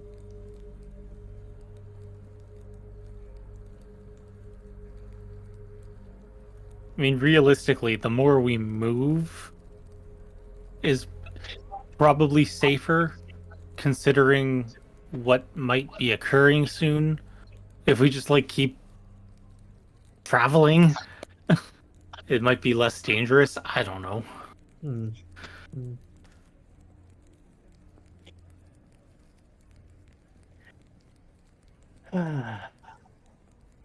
Oh, there's more time I can train in Dell as well.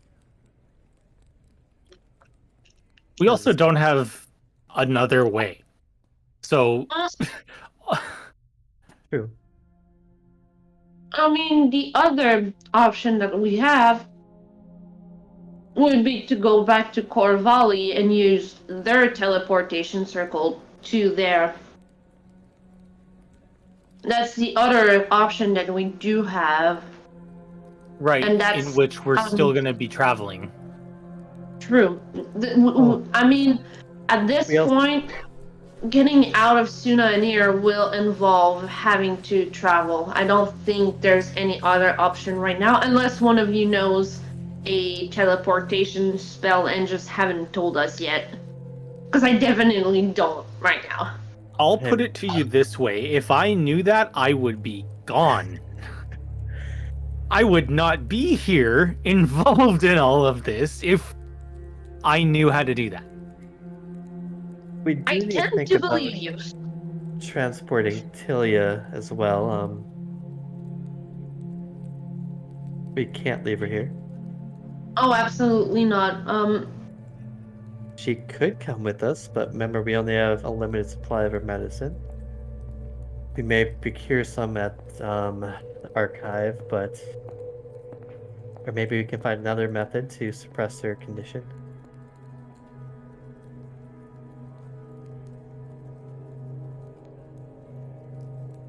But yeah, she needs to either come with us or go to another city, and I don't know how we can get her to another city.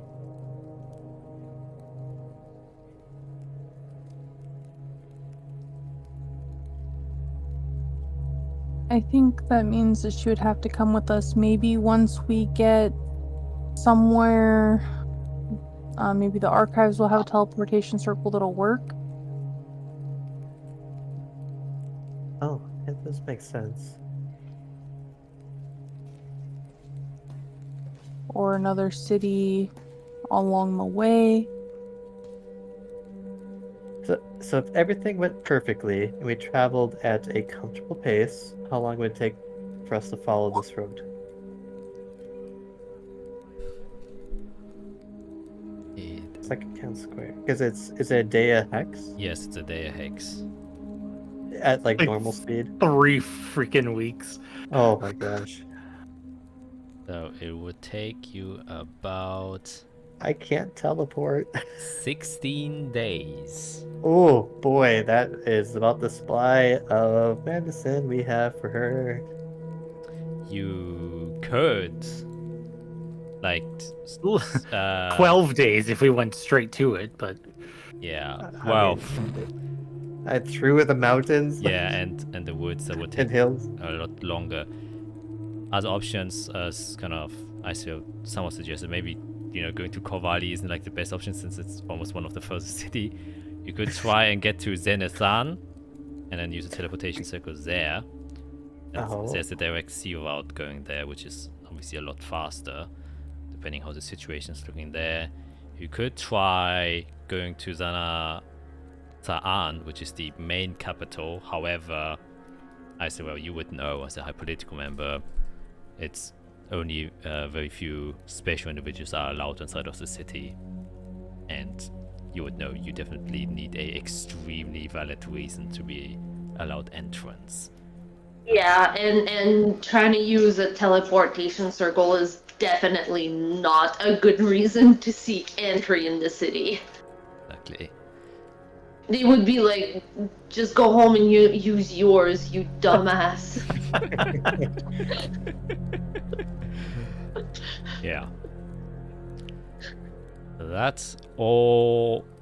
You would have to try to find maybe a mage who is willing to teleport you there. There are, as Father has stated and has used, there are specific mages that specialize in, bringing groups of people to one to other, but at the same time, similar to Zanathan, need a very valid reason, and they're often themselves occupied and privately owned by, members, so they can have access to their abilities at all times. I might be able to send a message to someone who would be interested in helping us, and he might know a means for us to get there, as he was afflicted as well. I don't know how high up on the political chain he is, I guess, though. Do you know his name? Maybe Izarel. I'm looking in my knows. notes. I have so many contacts now, my god.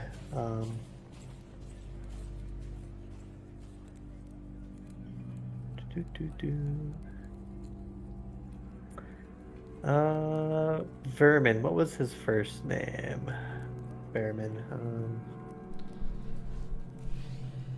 Oh, Goldstaub? That sounds right. Vermin Goldstaub. He studies history. There we go. That's him. Well, let me think of a message while you guys think of any other idea. Because I have to think of 25 words.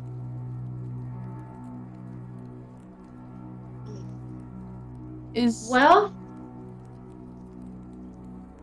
Is there any like teleportation circles that are not like main cities that the Inquisition would have access to? Yours are always located in the cities. Like, teleportation circles are just high society stuff, and limited access. And Well, I didn't know if they had like safe houses or something that they might need, quick access to. most of your safe houses can also be accessed by the normal teleportation circles. Like, it'd be somewhat foolish to make one in your safe house and to immediately go there, since that would, people can infiltrate it very easily. Obviously. I'm not saying like in it, but I mean like nearby. Yeah, those would be the normal teleportation circles. Like, all of your headquarters are located in the cities, and all the cities have, the teleportation things. Yeah, so they kind of coexist. That's basically what I'm trying to say.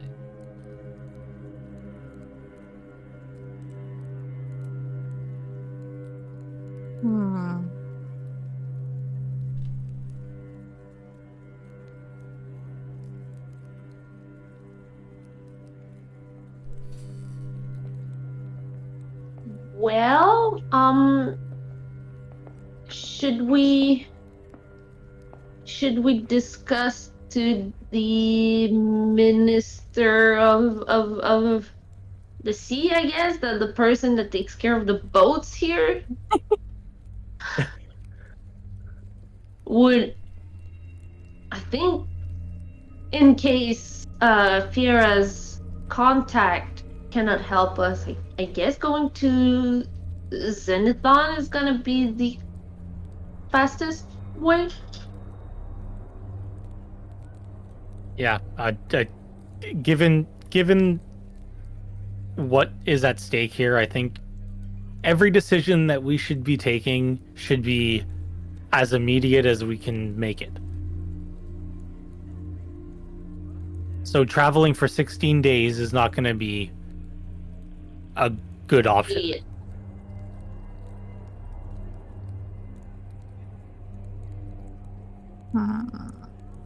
Alright, I think I got one. Okay, so to Vermin Goldstaub, if I pronounce that right. Yes, extremely good even. Perfect. I'm headed to the archive to research a method of curing this blood curse. Can you help me travel there? I'll share what I find. You can make a egg. Well done. I've already used my good rolls though. Alright, persuasion. +4, here we go. Oh. Okay, I'm feeling okay tonight. Wait a moment, and you get a response. It says, "Oh, what a coincidence! I was planning on going there as well. Very well, I can take you with me if you wish to. Meet me."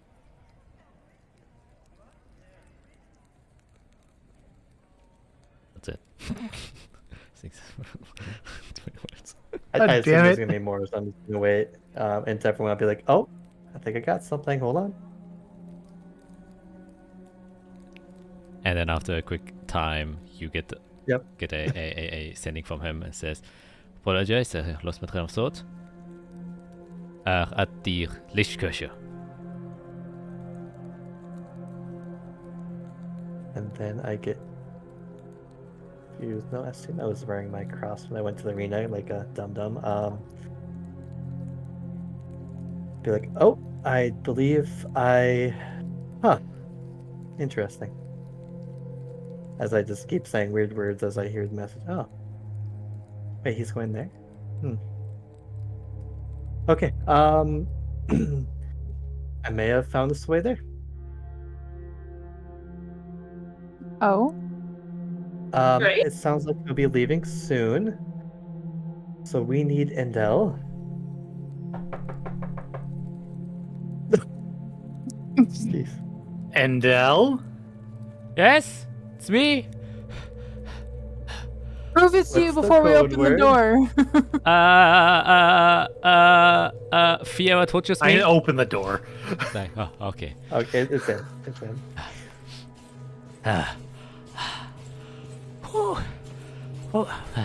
Made my way here as fast as possible. Man, those stairs leading up here. I mean, they're really good.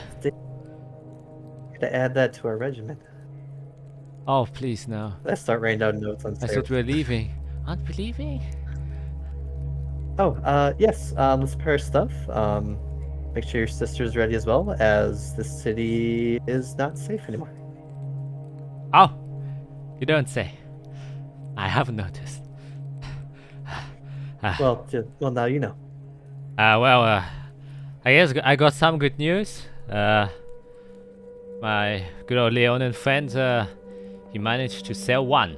So, I have here a pocket of exactly 3,333 gold. Ooh. Yes, but I still have the two you gave me. Well, no, that's a lie. Like I gave him the two, so he would give me the money of the one that he sold that he already had. So just so you know, I don't have any anymore. I have this. And just Okay. We know he has them. So I'm going to pocket the 3,000 and I'm going to give him 133 gold for being my errand runner. Oh. Cool. I'm just gonna So that Congratulations. leaves me with the... How much money does that leave me with? So 3,000 minus 133. 3,200. 3,200. Aha. Yeah. Yeah. So thank you for being of assistance. Oh, no. I'm thanking myself that I did that. 133 gold.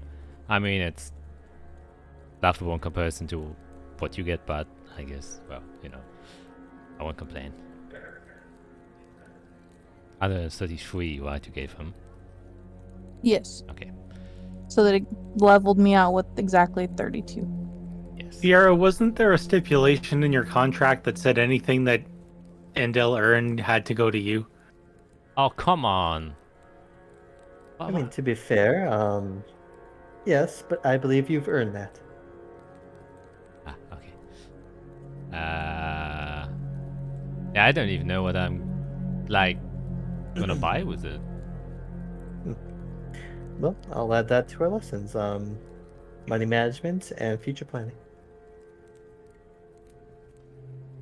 Oh, seems interesting. Okay.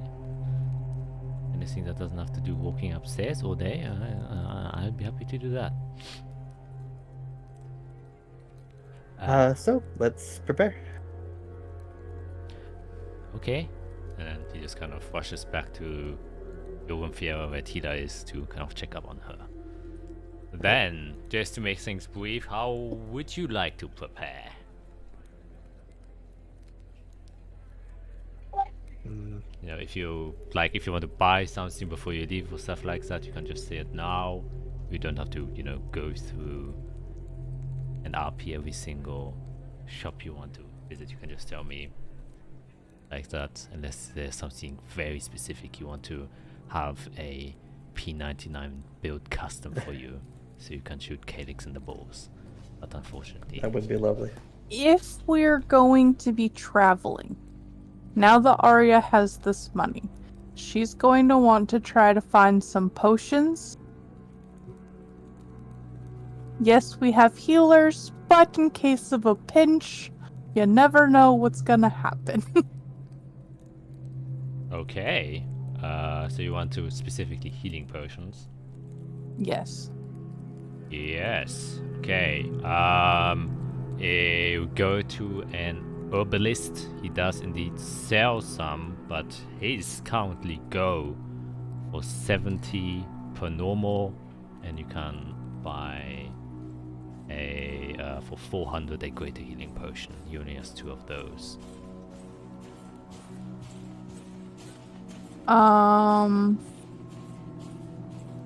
So I'll buy his 2 greater, so that's 160 gold.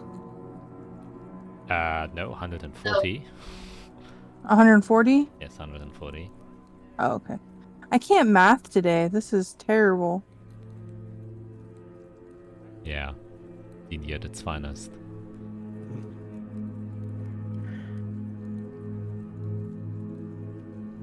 Alright, so I removed the 140, and now I'm adding the 2 greater potions. Oh, you wanted to buy the greater? Yeah. Oh, a greater was, how much did I say again? Not 70. He said 400. Yeah, 400. So you would have to distract 800. A normal costs 70, and a greater costs 400. Okay, so I'll get the 2 regular ones. Then you did your math correctly. Then that's 140. Okay. 140, yeah. I can't math today. Okay, the world's about to end. I guess if she's going to a shop that can sell those, would this shop have like scrolls and like supplies I could use to scribe spells into my book? No, since she went specifically to like a herbalist.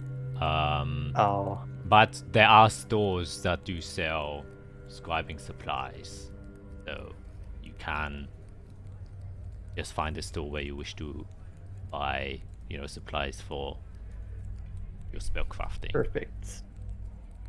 Okay. So I only have jewelry.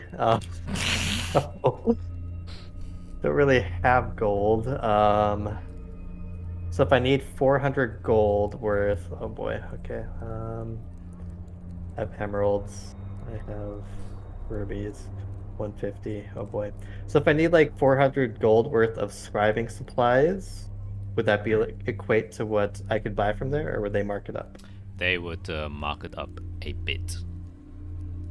Okay. So if I needed 400 gold worth, That would be just a 10% influx. So it would be for 440. okay, I will try to math that out with my Juice. many jewelries. Do they take jewelry? If I have like, I have a ruby, I have an emerald, I have this. Yeah, they will take definitely. And they kind of also, in the I suppose they put that into like the ink or something to make it magical. yeah, exactly. So they use that as ingredients. So it's actually a welcome sight to see a few things. Components also get sold there. So that's a kind of common occurrence that people turn up with gems. Okay, can do your math, Isabel. Anything from your side that you would? I mean, we're 21 episodes in, and we never established if Isarel had any money at all. So I've been running on the same run-of-the-mill 25 gold since the very beginning. So Isarel is technically super broke and has nothing on her. So. Oh no! I think you all were broke, if I remember correctly. You had me roll for gold and then pearls. Yes. You had me roll for gold. Didn't was Isabel? Oh shit. Okay, then I No. probably forgot it. He is a druid. Yes. You know what? Because I forgot it, I will just give you 200 gold for free. Aw. Okay. Ooh. And it makes a lot of sense. Your parents are fucking rich, so. Yeah, I mean that's it makes sense, but we never talked about it, and it never came to like, is Isarel buying anything? No, she's not, because she can literally walk into somewhere and people are gonna be like, "Do you want this?"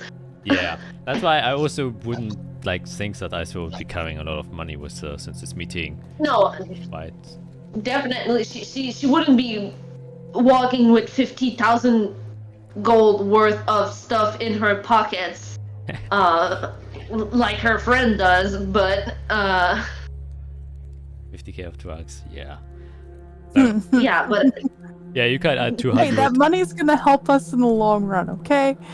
it will. It's just not Isarel's style. I guess. Let me check real quick. Here.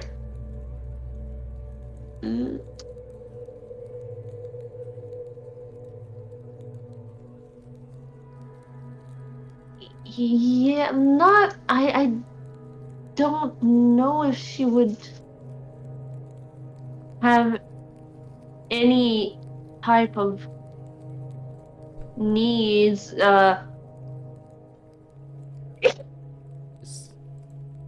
Allergy medicine. Getting That would be good. well, you can sing for a while, and then in the meantime, you can Yeah. I just ask Irik. Let me think about it. Irik wants anything. Yeah, I would go to, I guess, my metal supplier that I used to use, and looking for a ring of brass and a ring of steel. Oh. Just maybe like 6 inches wide, something like that. Okay, yeah, that's available and definitely purchasable. I mean, rings are used everywhere, and not just rings you wear on your fingers. So Yeah, a brass and a iron one, you said. yeah, a brass one that's about that big, 6 inches, and then a steel one or iron doesn't really matter. That's slightly smaller. Yeah, you can definitely. As long as I'm looking for ones that are like better quality, not just sort of like random metal off the street. Yeah. Yes. You can definitely get that for an easy 35 gold, and Great. 35 gold is good money and good quality for things. Done deal. Anything else you'd like to get? Nope. From me, no. I think that's enough for me. Okay. Oh, I need to get another dagger because I lost one of my daggers. Get You might one. find that later. Yikes. Yes, you can definitely get one for 15 gold. You said 15 gold? Yes, 15. Okay. And I swear, if you thought of anything you would like to buy.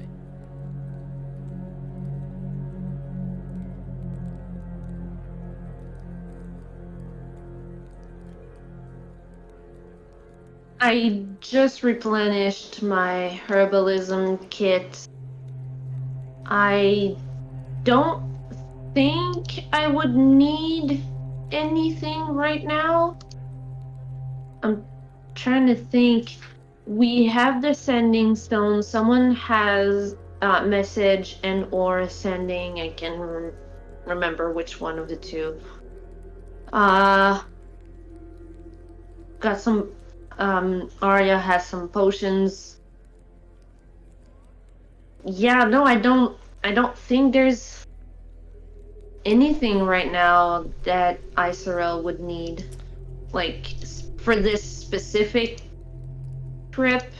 Oh, and I will mention to everyone that apparently there's a city around the archive. So if we do need more shopping, we could probably do it there. Yes. Yeah, and Isorel, you are very, very familiar with that city. Yes, I would probably know the ins and out of that city pretty well. Yep. Okay. Just a quick reminder, you still have that underground spot where he tried to sell you a few things if you wish to go there, just as a quick reminder. What did he have? He had the smoking. At the Griffin smoker. ever smoking bottle. He had a weird staff with a snake that he tried to sell to Isorel. And he had a very nice dagger that he tried to sell Arya. Oh, he also had that invisibility scroll. I We never asked how could much that was. maybe see if there's anything magical he could sell. I'm broke, so I'm good.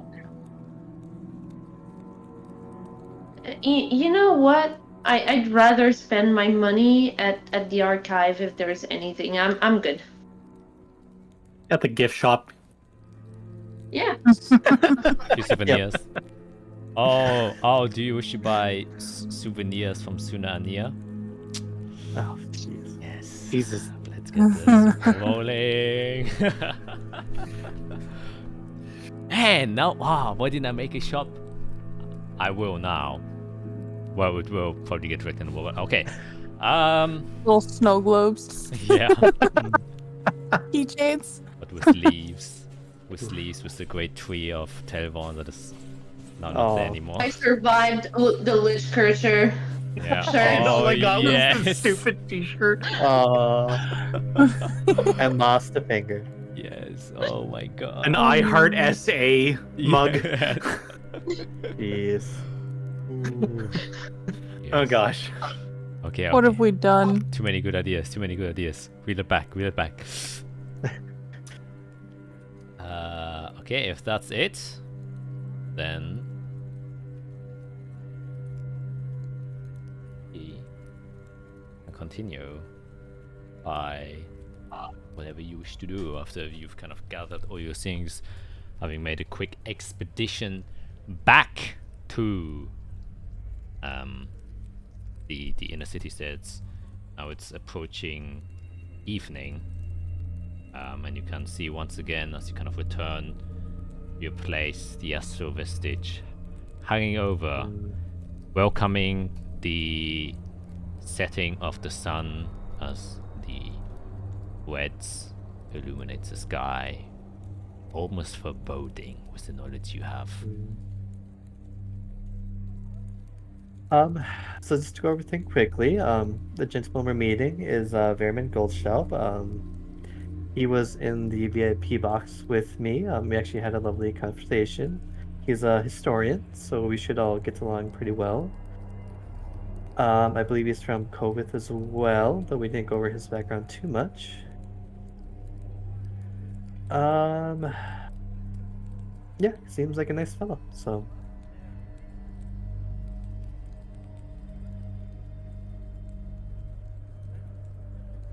Okay. Yeah, let's go meet him. And I would just say, Tila's been, you know, probably like, how do you wish to transport Tila? Oh boy, I'm not strong. Would probably be shape to make her as comfortable as possible. Okay. She has her own mount. Yeah. Not just any mount, a deer, an elegant deer. Yeah. A very elegant deer. I mean, that is pretty. I wish I had the amount. Okay. Then on the amount, you step up. Tila's, you know, a bit curious, like why you're leaving and stuff like that. Kind of also ask like question like why we're leaving so shortly after, you know, you kind of brought her there. So. Well, dear, we plan to do some research into your ailment as well as what is now ailing your brother, since it's somewhat connected. We have well, we're confident we can find a way to at least ease what's afflicting you both. It would be easier if you come with us. Oh, okay. Yeah. And also, oh, I'm a deer.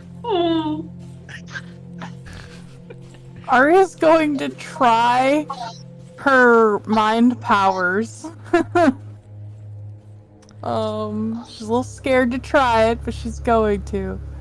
Okay. Do my whispers. Then first of all, make a wisdom saving throw. Oh man. Oh god. Ooh, 10. Ouch. As you kind of settle into your mind and kind of try to evoke your psychic powers, you immediately get meted back like a force of migraines as your head just starts hurting a lot. You can remember the first time this kind of occurred to you. The pain is kind of a bit insufferable. You close your eyes and you do take 8 psychic damage as you try and do that, not fully recovered. Alright, so no psychic whispers for me. I just kind of rub like your head to your neck. Yeah. I tried, buddy. I tried. And then all others can see that a small trickle of blood starts coming out of her nose. And then you also notice Arya that nose starts bleeding a little bit. Yeah, we're all bleeding all the time. Okay, but the last time that happened, Oh, it didn't stop. Yes. I just like wiped away. I'm like, I'm fine. Okay. And then you approach the Lichtkirche once again. As you get closer, you can see standing in front is a tall elven figure gold blonde hair, similar to ISOL. Very nice robes, as you have seen plenty of time now. Bit similar to Kendith in the way it's dressed, you know, like a kind of jacket robe over the longer robes that go all the way down. He has a satchel on his side, pair of glasses, and just seems to hold himself in a very statue-like posture. Really, you know, he knows where each limb is. You got the feeling. Like he's very particular on how he's placed. He just gets this. Fiora, you know, he has like a bit of OCD, and this is also kind of translating the way he stands. Okay, I understand. And then he kind of sees you as they're coming. Ach! Oh, dear, Miss Fiora. Quite curious. Yes, I was walking outside the castle, and I happened to... No, this is actually a friend of mine. She just happens to be a deer at the moment. I assume as much. Well, Mr. Steer, it is a pleasure to meet you. Cannot does a over-exaggerated bow. I'll just kind of bow my head. If he's somewhat perceptive, he would probably realize that my family crest is like my fur has like my family crest embedded somewhere, like on my almost as a branding thing. Like it's on, like you have like the front paws, like almost as if someone had branded me. Like if someone was to look there, they would see it, but if they're not paying attention, they would never realize it's there. Yeah, he seems to be a bit more amused about the prospect of traveling with a deer. So Don't mind that. Sorry. Irik attempts a backflip and falls on his head. Way to go, Irik. Good try. And he just, you know, goes to the others and says, "Well, my name is Mr. Goldstaub, and I guess we are going the same direction as I have heard from Fiora. Is that correct?" Alright. I just want to make sure. I'm nodding. The deer is nodding its head. It's the only thing that is responding to this man. Yeah. Like, okay. Well, how many are we? 1, 2, 3, 4, 5, 6, 7. Right. Almost reaching my limit here. But I will say, each has their own reason for coming and help aid in about my research. So, if you can take us all, that'd be quite appreciated. yes, I think barely. But we should be able to make this trip happen. Oh, okay. Well, luckily we're going somewhere where I'm quite familiar with, so we don't have to risk any injuries. That does tend to happen occasionally if you try to go somewhere, which is why I'm asking before we travel that we are all thinking of the same space. Am I correct? The Zephygus archive. Yes, although I believe only the deer has been there. Azrael. More curious by the minute I see. Alright. Well, I'll be able to teleport us in the Außerkreis of Dallas Solis.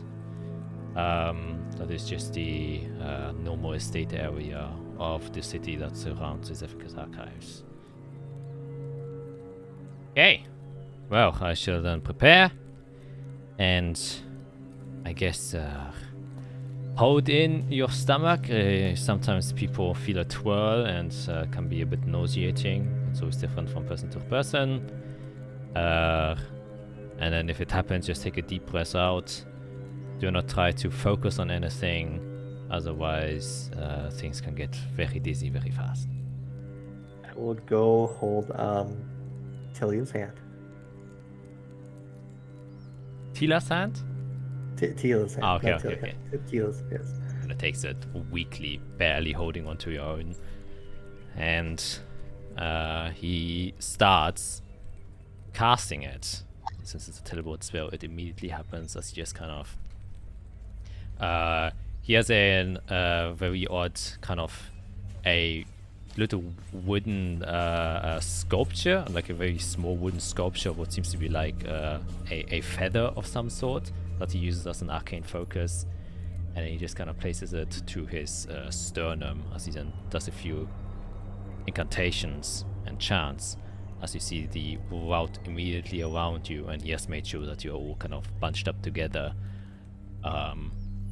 And it kind of lights up, and then with a puff, anyone on the outside would see that there's a kind of it's almost like a minor sonic boom that happens as the kind of vacant space gets filled with air immediately, and the kind of brush in the vicinity and the leaves kind of just get disturbed a bit and fly outwards as the 7 bodies disappear. And then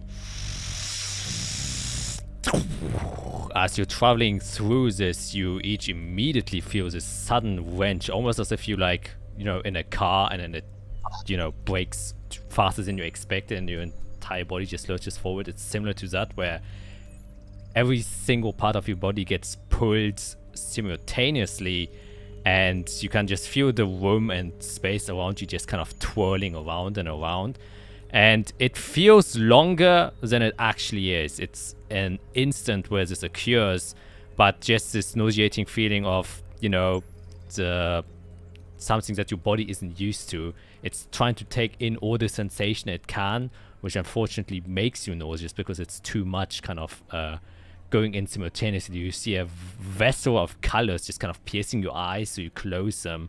And maybe hear on the words to kind of breathe out, and then as you kind of breathe out, you just feel the ground beneath you again. And I think for the most of you, you probably go a bit on your knees or have to catch your breath once again, since it's kind of a very strong wench, like you just went through a very brutal roller coaster ride. But you appear, and the first thing that you can see around you are loads of buildings.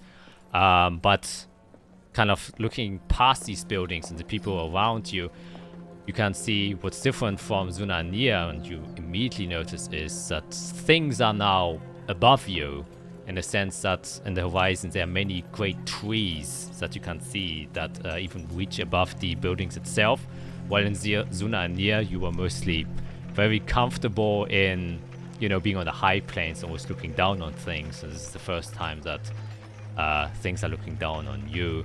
The street seems normal, a cobblestone road that is down there, and the buildings themselves seem to be surprisingly less well crafted. But then you notice, oh, they were crafted, they were built, and they weren't terraformed with light crystals.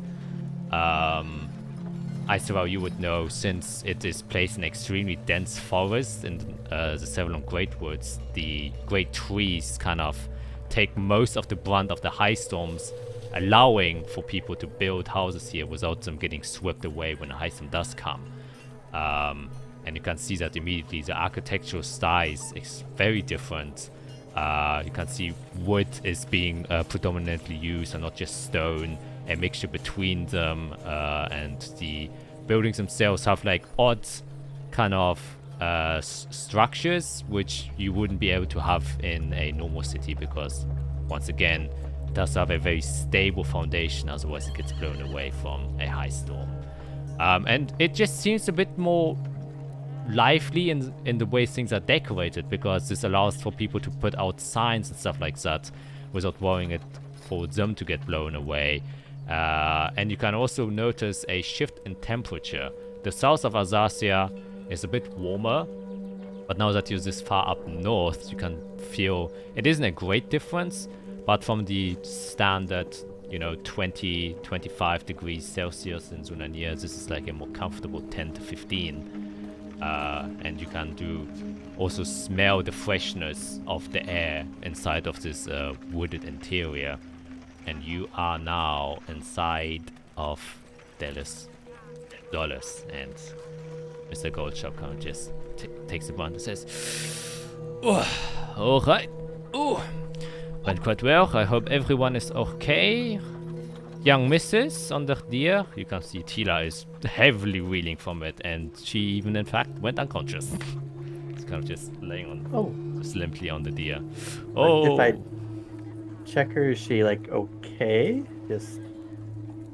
Yeah, she seems to be alive. It just, you know, the kind of putting someone who has like extremely bad blood flow onto a roller coaster will probably knock them out 10 out of 10 times. And yeah, she probably just, you know, just walking on a deer was more than enough to put her in like a coma state for 16 hours. So teleportation, transportation is definitely not something suited for weaker bodies. Did not think that through. I did. I'll say, yeah, actually, she's actually part of the reason I'm here. She has the Vilmith blood curse. So I believe studying her ailment actually may help me understand ours. Oh, almost blood curse. Well, we've been here for the same reason. I'm also trying to investigate. And he shows his mark. Yes. Maybe we can share results in a later date. Yes, of course. I'd happily repay not traveling on road for 16 days. Yes, I am lucky that, well, I am able to use my transportation methods. Maybe, you know, if I sometime will have a favor, you can maybe help me out in the future. I think favors are a bit better than just simple gold. Gold doesn't hold much weight. Well, I agree. well, if it's your first time here, or the deer not? Yeah. Oh. So, my friend here went to school here, actually. Oh. Good. Yeah, top tier in her class, actually.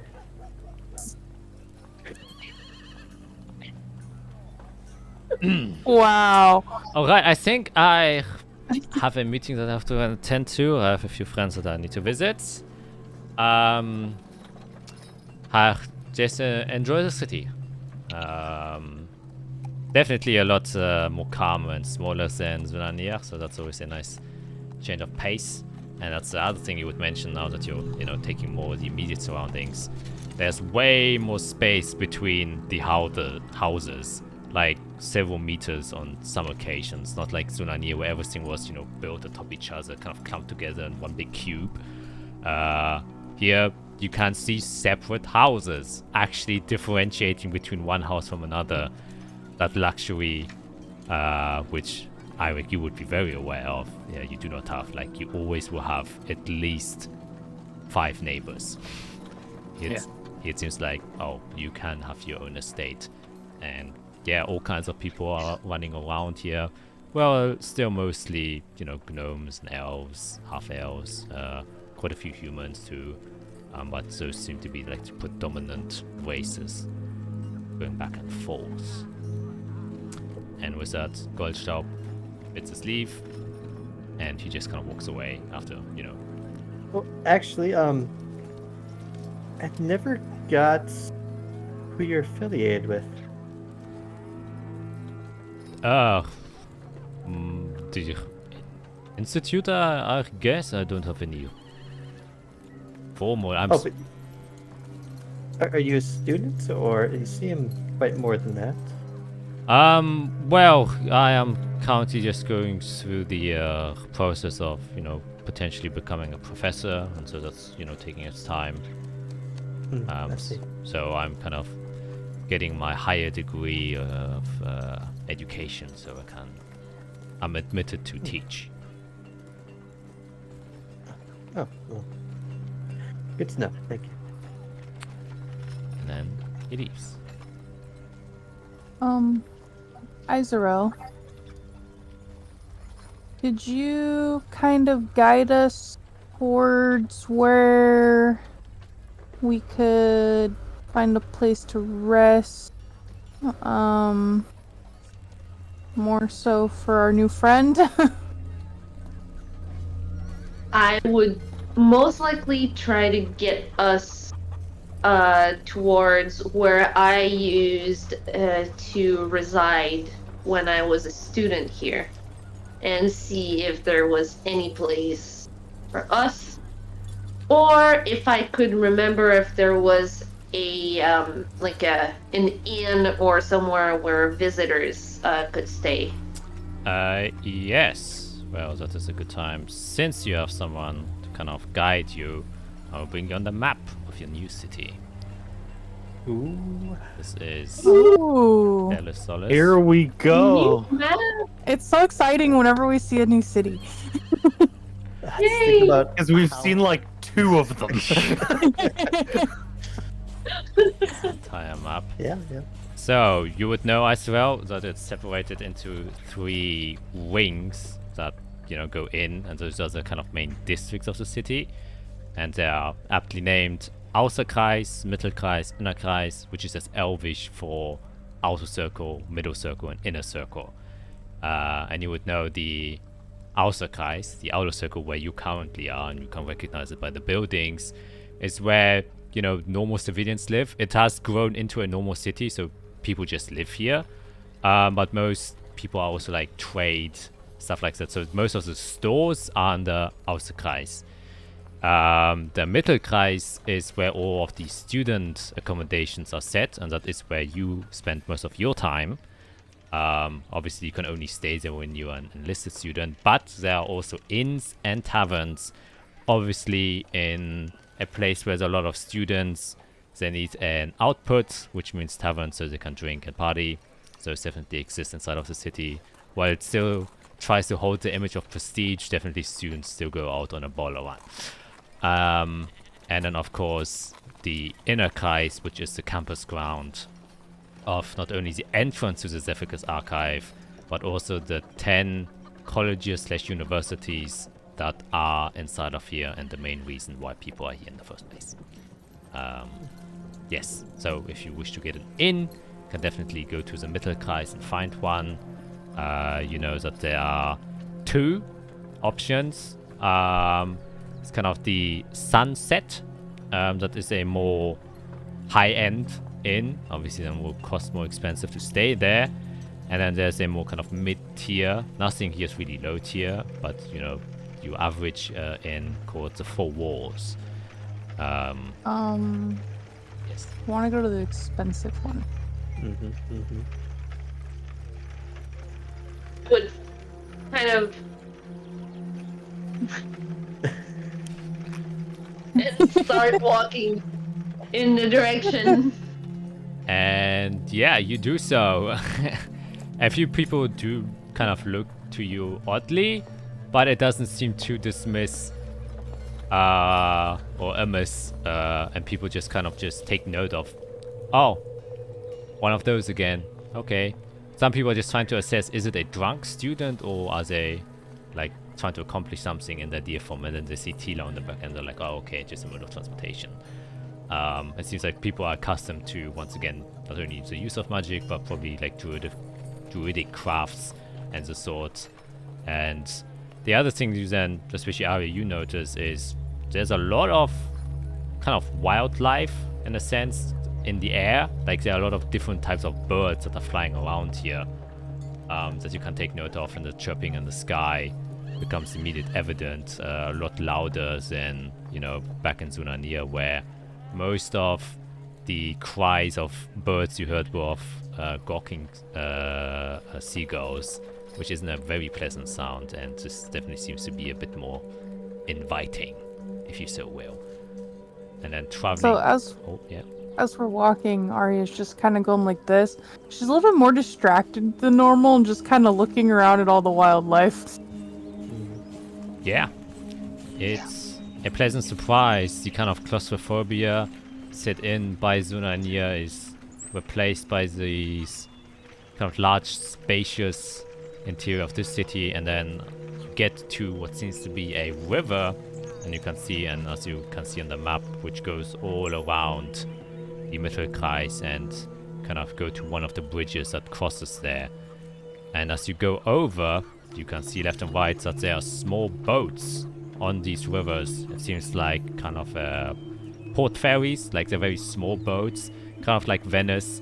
That probably is just for easier way of travel, or if you want to go sightseeing, probably a lot of new coming students who are thinking about joining the college can use this just to quickly look around the city.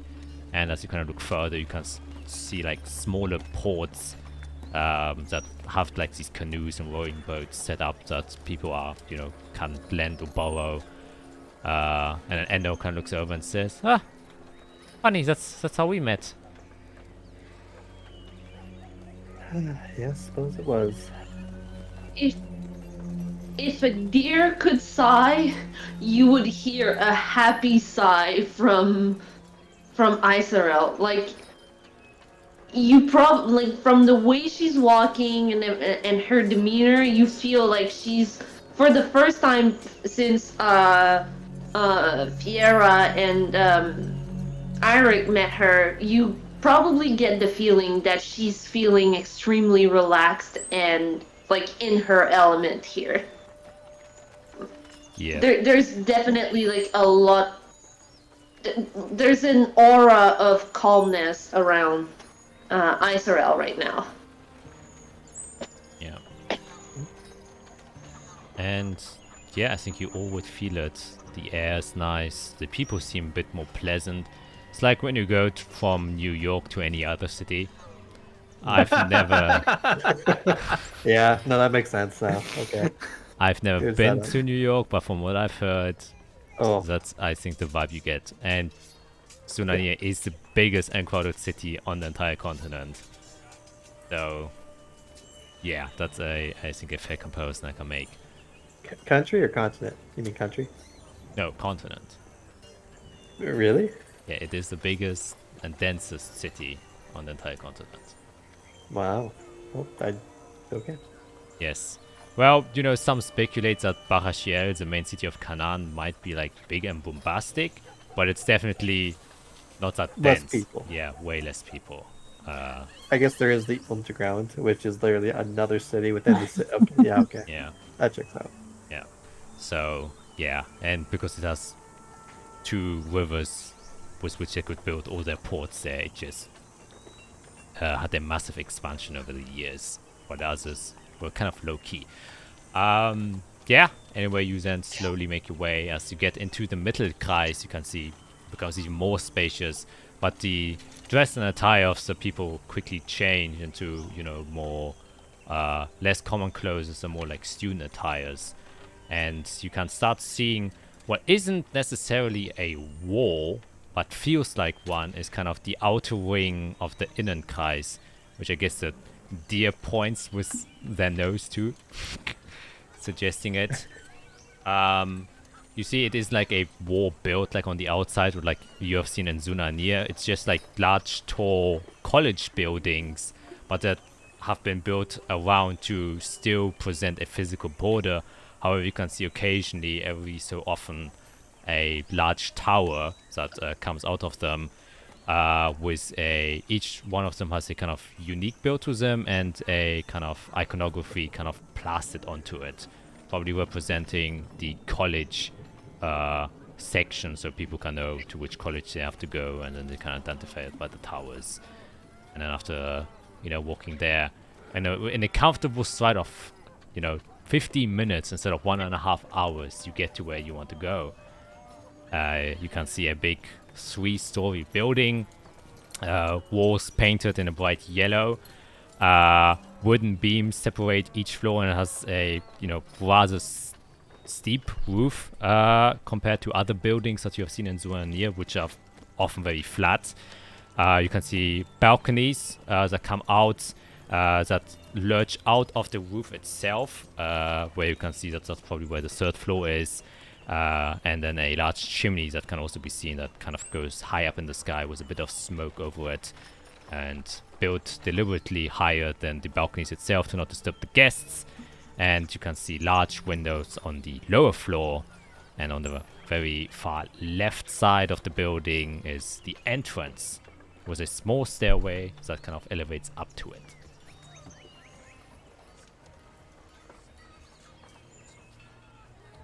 Well, this definitely looks to my style.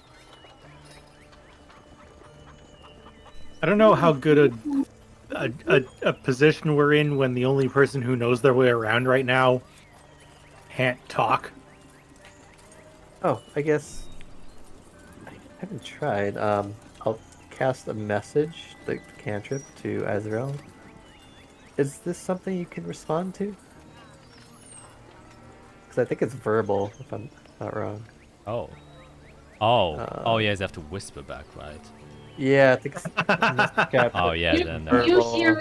you hear in your brain. "Mm." Yeah, you have to reply in a whisper. Okay. Nope. I can try again.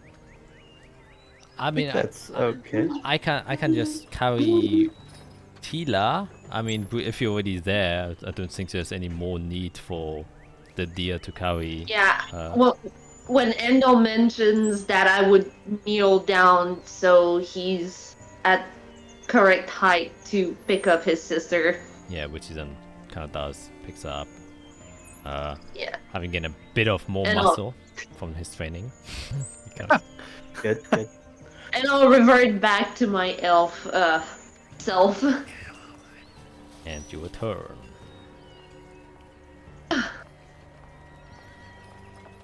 I forgot that without Arya's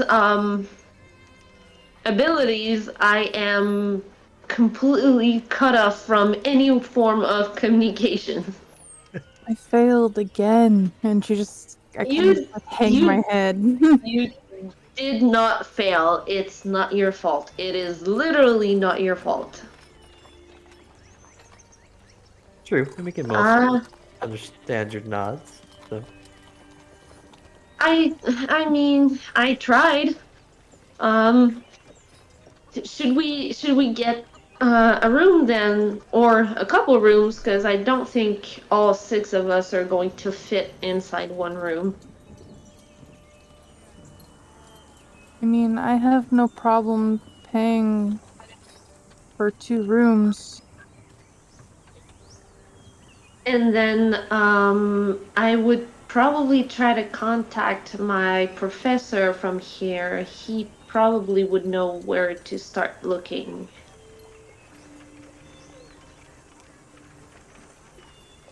That sounds good to me. I could use a rest, but Definitely. I mean, he is a professor, so he's probably busy teaching. But at least let him know that I'm in town and I probably need a little bit of his help. Speaking of, and I'll just look around and like point at one of the birds and cast animal messenger to one of the birds. Yep. Easily done here. Oh. It's a lot easier. Yeah.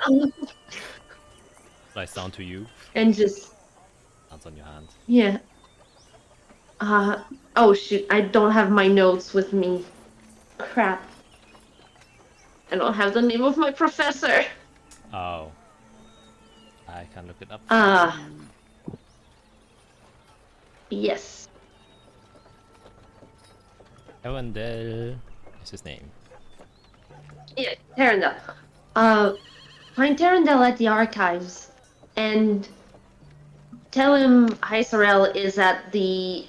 And what's the name of the... Sunset. Tell him Hyserel is at the sunset and wants to see him. Kind of chirps and then flutters away with the other birds and seems to be flying in the general direction of the inner circle. That used to be our means of communication. Like, as you can see, it's so much easier. Works well. Yeah. Let's get a room and settle in for the night. Okay. Then you step inside the doors. No, they don't actually creak. They just kind of go clean open. You can see a very spacious interior inside.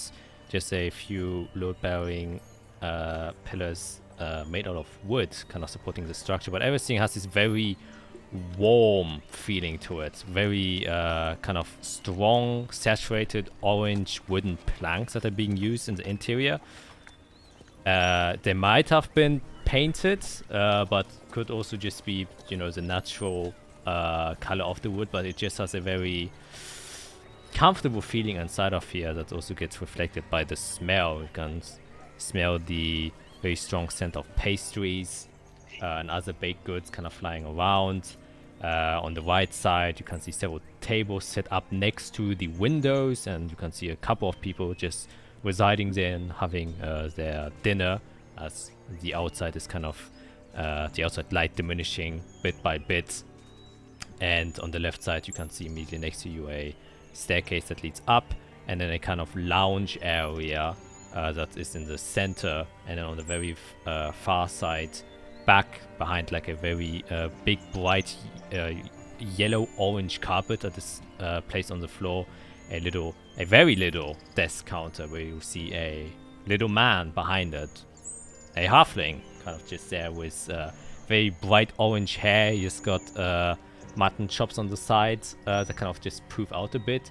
Looks very wild, and this is going to be a very weird comparison that I'm making, but he kind of looks like the baby from Teletubbies, because his hair is made in a way that it looks like he has like a aura of mane around him that makes him look like the baby from Teletubby. Deep cut references only here. Who seems to be just jotting some notes around, and he's far enough that he probably didn't notice you stepping inside. And it's designed in a way where you can just feel comfortable entering inside without being immediately approached. It seems to be like a conscious design made here, so you have a lot of space to just kind of walk around and look at the inn and decide whether or not you wish to stay here.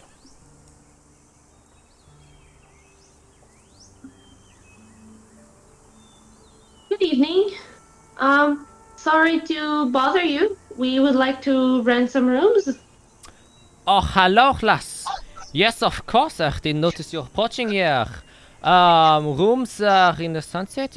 Very well. How many would it be? How many evenings?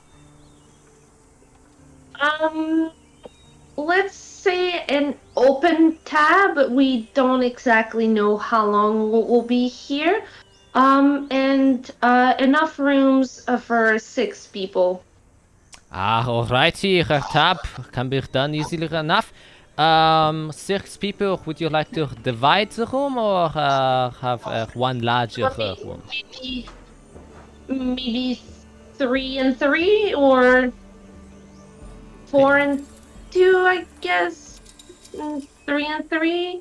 3 and 3. What? 3 and 3? Okay. Memory is 7. Wait, no, what? 6. Sorry, you're right. Counted J. Right, 3 on 3, that can be done easily enough. And on which name shall this tab go on? Arya. Alright, Arya. Write it down. Very well. Then here are the keys, and just so you know, room a day. Both of you will be 30 gold, just so you're aware. And if you wish to have anything to eat as well, you can always come down here, and food will be served, and you can look at our menu, which changes every day, and you can choose something there.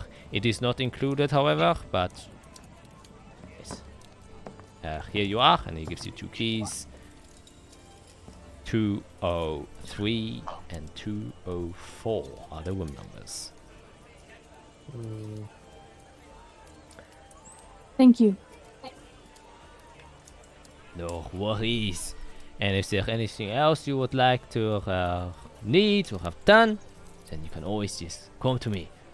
You seem quite new here. Am I correct in assuming that? They are. I'm an alumni at the colleges. Oh, perusing around to maybe enlist inside of the colleges? Here for research purposes. Aye, understandable. Well, I hope you will have a pleasant stay. If you wish to catch dinner now, it's currently being served until 9 p.m. Where you would then have to try and go on the outside and fight something. And breakfast is usually from 6 to 10. Thank you.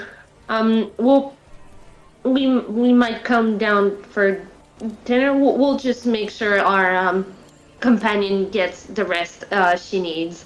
And I'm kind of pointing towards Tila, who's Passed out. passed out in her brother's arms. I see. Well, we also have a bathhouse that you can use. It's on the second floor, on the floor where your room is. Just go on the very end of the corridor. It is a public bathhouse, however, there are separate bath chambers you can also use. But then you will have to get a key from it at the desk counter. Thank you. Thank you very much. Okay. And then he just continues his work. And they'll just kind of... Oh, she's getting heavy. Let's go. Yep. Let's get her settled down for the night. And you all walk up the stair to the second floor. Still similar vibes. And you get to your rooms 203 and 204. And I guess, how are you separating the rooms? Like, who's staying with who? Which is Endo asking, actually. I guess, Dr. Fiera, do you want to stay with your apprentice and his sister? I think that makes the most sense. Yeah, and then Arya, Eirik, and I can share a room. Okay. Then, which room are we taking, Fiera? 203 or 204? Oh, I guess that's up to our provider for the night. Who took the keys? Can you guys take odd numbered ones? We'll take 203 if you want. Yes, please. I have a thing Right. for even numbers. Sure. I guess thank you for the room. Of course, you've done it for us. Okay. And then he waits till you Wait, open wrong the door. campaign. I was like, oh, yeah.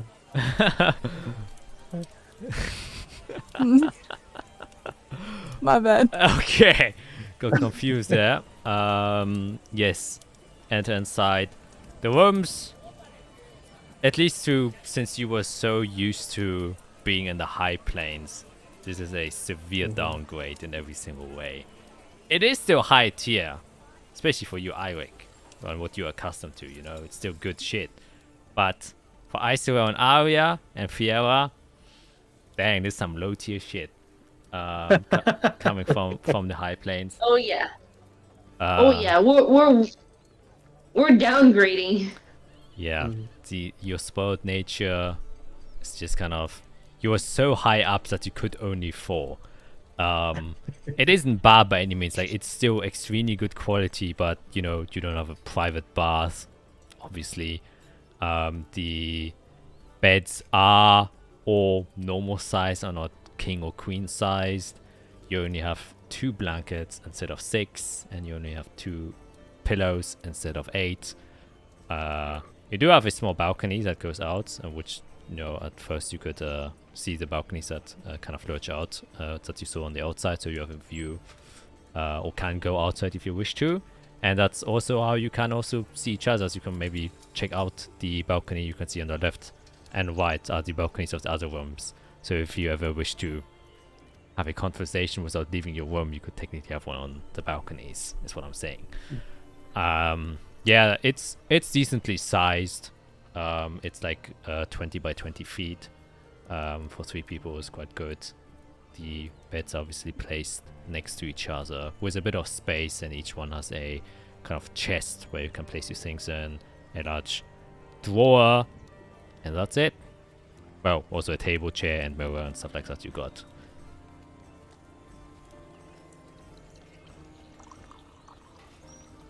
Alright, well, we will see you in an hour or two. Or maybe after you hear back from your professor. Maybe we'll just turn in for the night. Yeah, I was thinking of maybe going down to eat a little bit and then turn in for the night. I think we had a big long day today, and I don't think anything else is gonna get accomplished tonight. Yeah. I'm down for some food.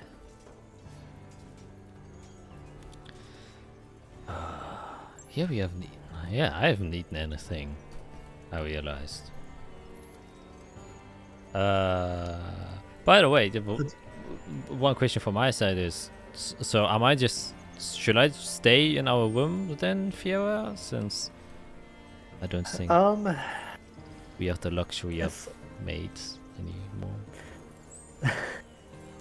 I'll decide on that in the morning. I guess, do you want to eat before or after you work out? Oh, such a cruel question. Oh, God. I'm giving you a choice. A not pleasant one.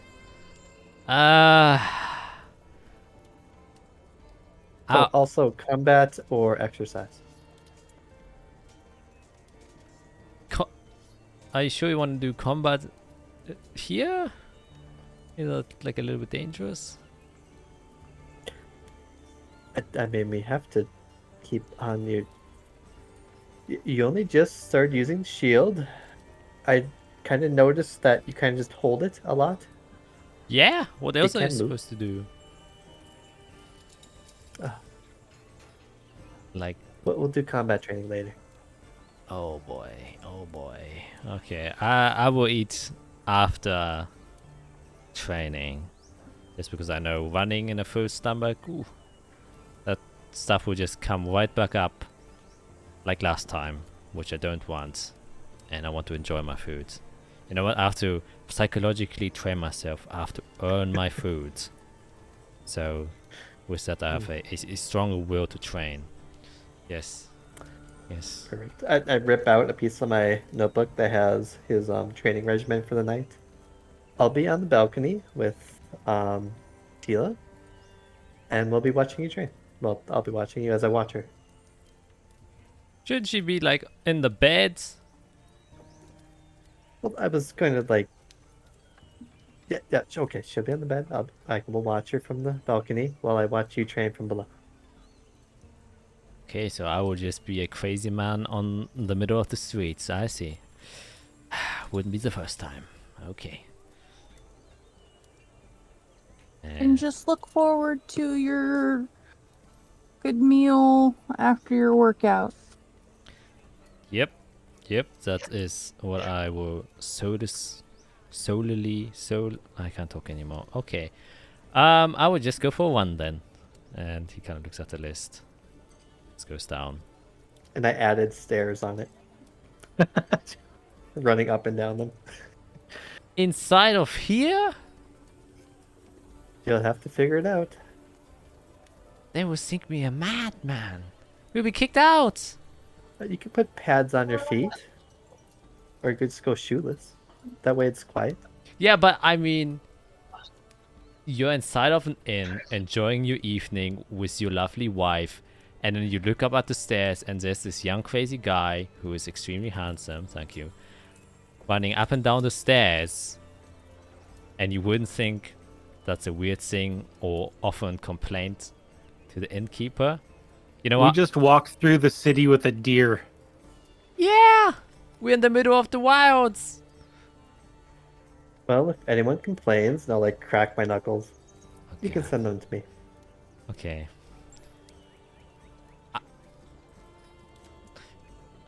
He just walks down.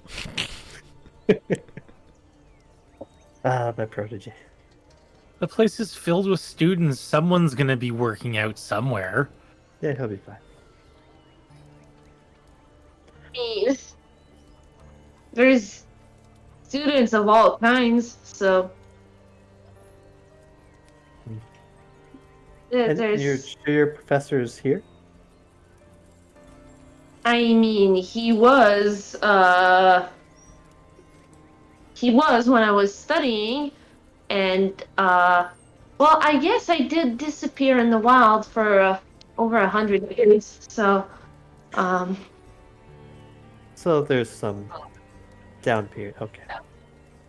the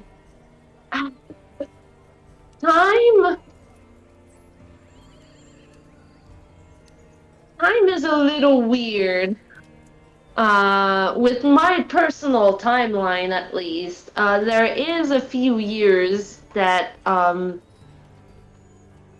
is a little, yeah, it's a questionable, but I'm pretty sure he's still a professor here. Okay. Let's just say that in this reality, I was gone for a few years, but in my reality, it's more like 100-ish. Yeah, that makes sense. Does it though? To me. God. That's also something my professor is not necessarily fully aware of. I hadn't thought about this. I haven't seen him since I left to find Servilon. I have a lot of catching up to do, and I just kind of start walking down and pondering, going to the dining hall. Yep. And yeah, you chill there. Can I get some food? Easy enough. Food will cost you to go. Yep. I just pay for food. It goes on our tab. Oh yeah. You're gonna run out of money in like 2 days. No, I'm not. It's drug money. It doesn't matter. Yeah. We don't want that on us. We have to get rid of it somehow. That is a fair argument to make. Yeah. You can then relax, chill, do whatever you want. I presume most of you are just making yourself comfortable. I'm kind of getting used to the new space. And after a while, as you kind of probably return to your Wormeister well, you'll hear a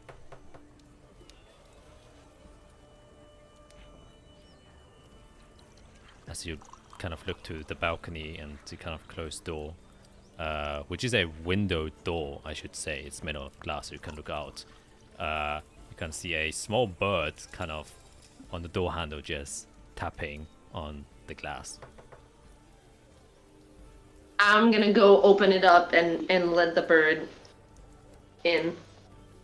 The bird flies in, lands on your shoulder, and I have to remind myself how animal messenger works again. Is it like sending that you hear a message, or is it?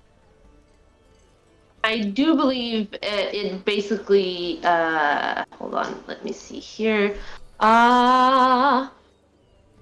It delivers your message to the creature you described, replicating the sound of your voice.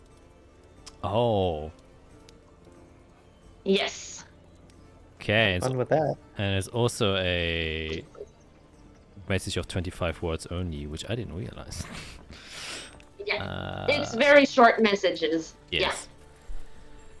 Message creature that you deliver, replicating the sound of your voice, speaks only to a creature matching the description you gave. The machine doesn't reach the session before the answer machine is lost, and the beast makes its way back to where you cast the spell. Oh, it doesn't, but it doesn't return, right? Oh, well, that changes. I thought always it returns. Then you don't get a bird back. I don't get a bird back then. Yeah. No, you just open the door for a random bird. Now there's just one Yeah, flying it's around. flying around, flying around your head. I mean, you could probably cast just another message to say more stuff, like to meet you somewhere, but you aren't sure if you received the message or not. Yeah, that's the thing. Unless, like, if the bird doesn't get its destination, like if the person doesn't exist or it doesn't find it, he comes back to me. But other than that, I have no idea if the message worked or not. Yeah.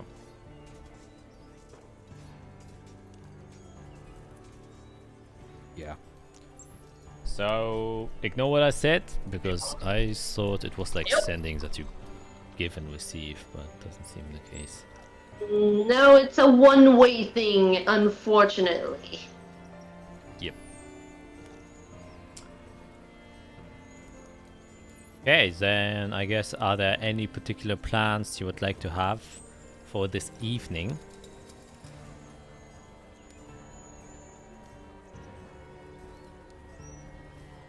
I guess I will start scribing one of my scrolls. Okay. Yeah, so I have the Arcanist Magic Aura Scroll. It's 2nd level. So that was 100 of that gold, or 110. Which will take me 4 hours to scribe into my book. So if I have the 4 hours tonight, I'll do it. Otherwise, I'll do as much as I can. Yes, easily enough you can start just scribing that, and you presume like you have the entire evening for yourself, so while watching Ender train, yeah, you can do that. Eirik, anything you would like to do in your free time? Yeah, I'll while Arya and Izrael are gone to eat, I'm gonna take the fire cell stone, and I'm going to use my goggles and try to identify it and see if there's anything I can recall about it relating to Uriel's mantle from back when I was working in Yeshaman. Yes. Then make what's that? I can't check. Fine. Yes. $23. Yes, you do immediately recall that that is the main ingredient required for Uriel's mantle. And what they use is they grinded those stones, so you have a pulver, and then they kind of merge that with linen, with which they could then create a cloth fabric that has the same properties as the fire sailstone itself, and then additionally enchanting it so it's coherent and, you know, no pockets where the heat could come through. So that was kind of developed there at its furthest stages. So that's kind of one of the best uses you could use a fire sailstone. Probably need, obviously, to make an entire mantle you would need more than one fire sailstone, but yeah, that is how it was used. All right, so there's nothing different about it. Like it's exactly as I suspected it was.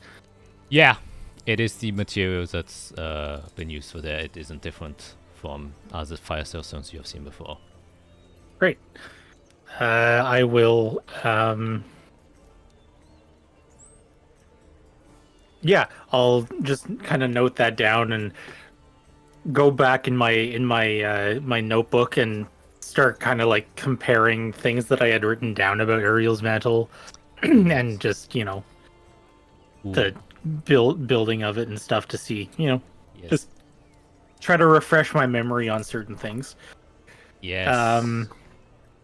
Yeah, sorry. One thing I will say is different, but I forgot you were in the meeting room while he was explaining the question addressed by Fiera, whether or not a fire chrysalis, a fire sailstone could negate it.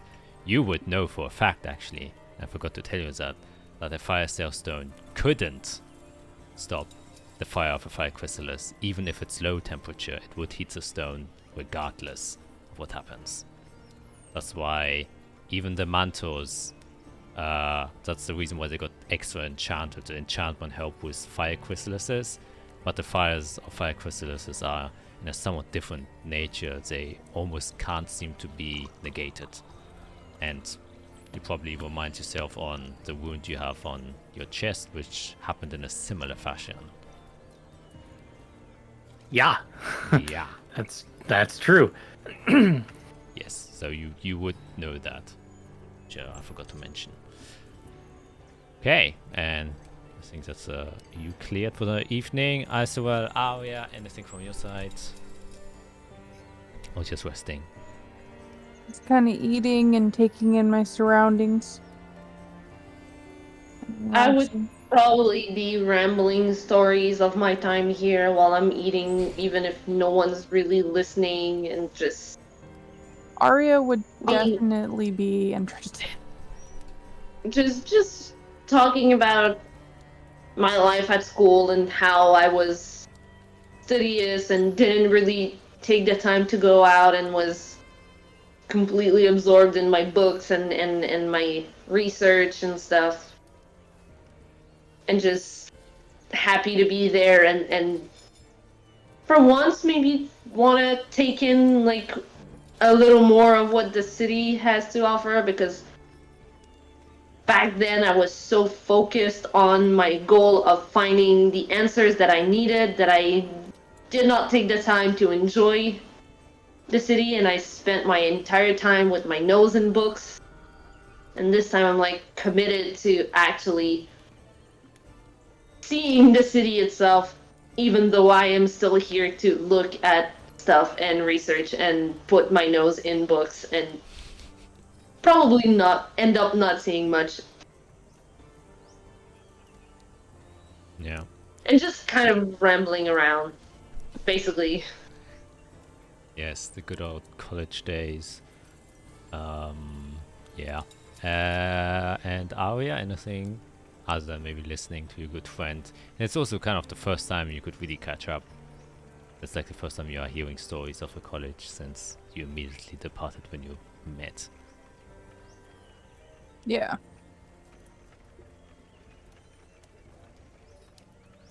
Yeah, is there anything particular you would like to accomplish during this evening, or just? I would probably, after we're done eating, I'd probably ask Izrael to give me like a quick tour of like some of her favorite spots.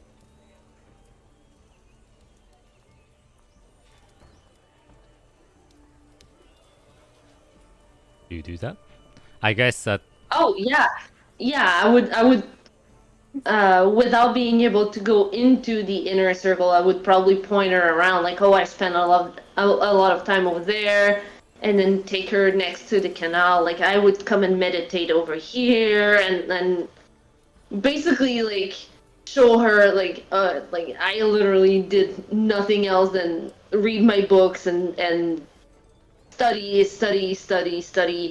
Uh, but still like showing her a little bit of the the little spots that I spent time at. Yeah. Little tour. Yes, since you were so secluded, can probably only point out a few things. Ah, so relatable. For me at least. Yeah, you can see they have like two small parks on the outside, which you probably spend a lot of time just, meditating. That's a space of nature where you're talking about you would probably also just mention the woods in general, since Yeah. you know, a interesting fact that is known about the wood is since it's so dense and it braces most of the high storms, wildlife for the most part can kind of thrive in these areas. The plains, everything has to burrow, otherwise you just get swept away. Or everything hides. In the high storms, there isn't that need to hide, so there are way more creatures inside of the forest themselves, very, very dense in wildlife, which obviously for a druid is, you know, best thing ever. Yeah. But that also means that there are way more demons inside of the forest as well, since they also don't get killed by the high storms.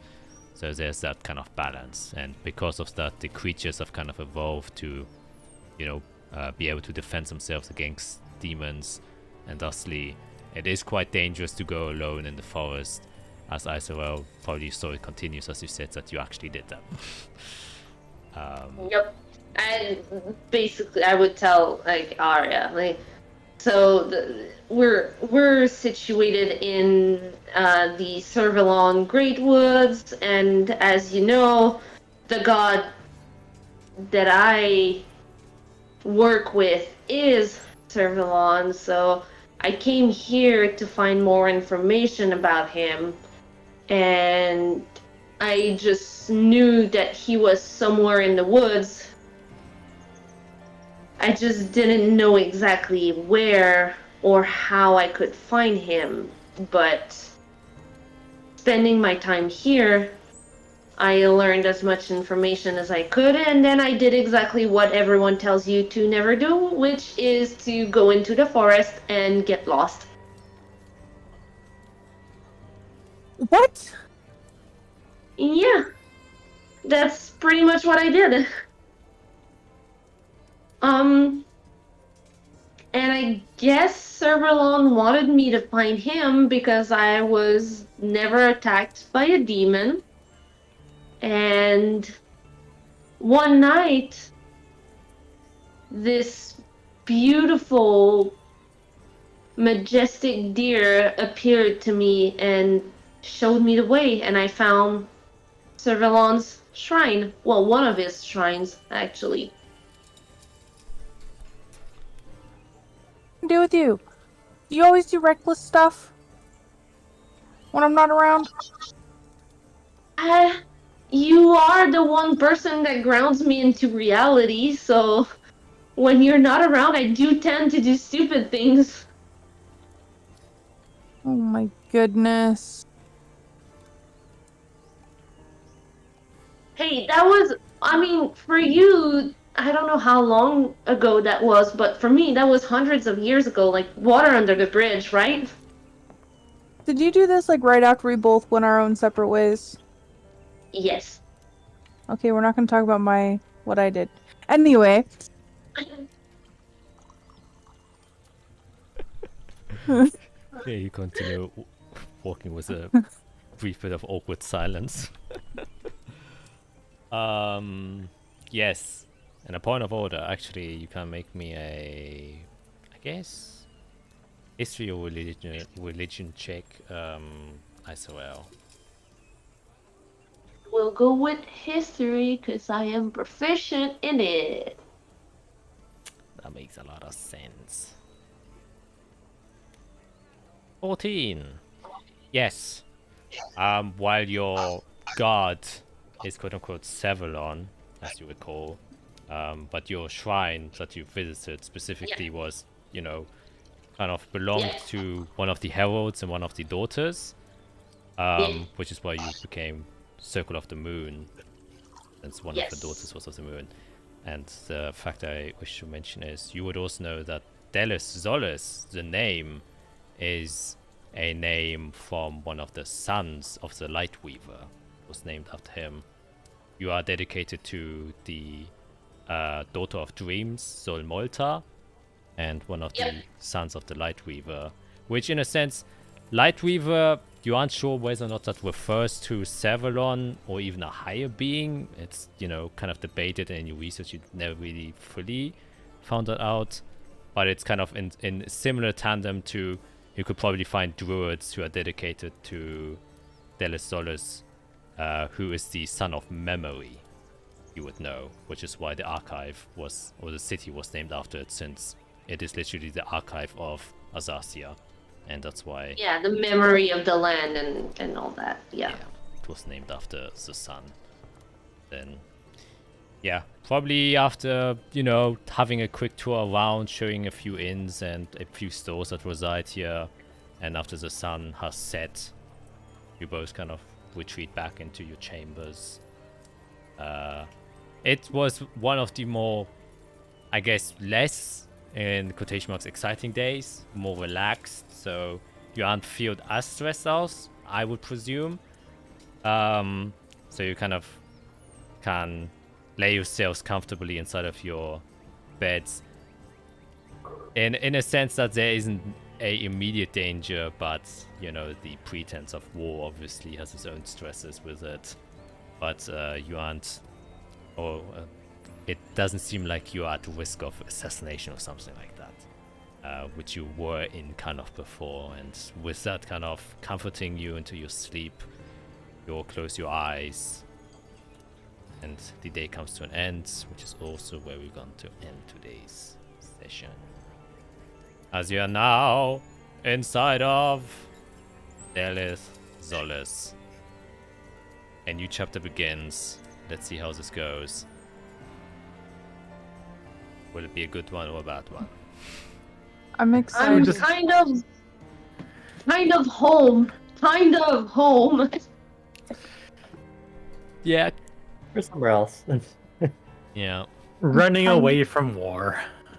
Yeah. I'm kind of excited to see how Izarel's character like evolves with being here, like learning more about her character in general.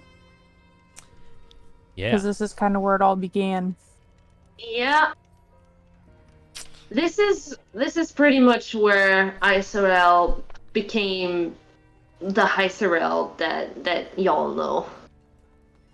It all started there, so it's gonna be quite interesting to see like what comes out and what you guys learn and what Izarel decides to share or not.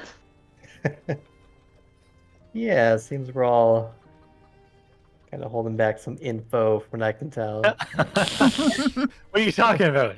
I don't know what you're Shocker. talking about. Surprise. I mean, Izarel is kind of an open book, but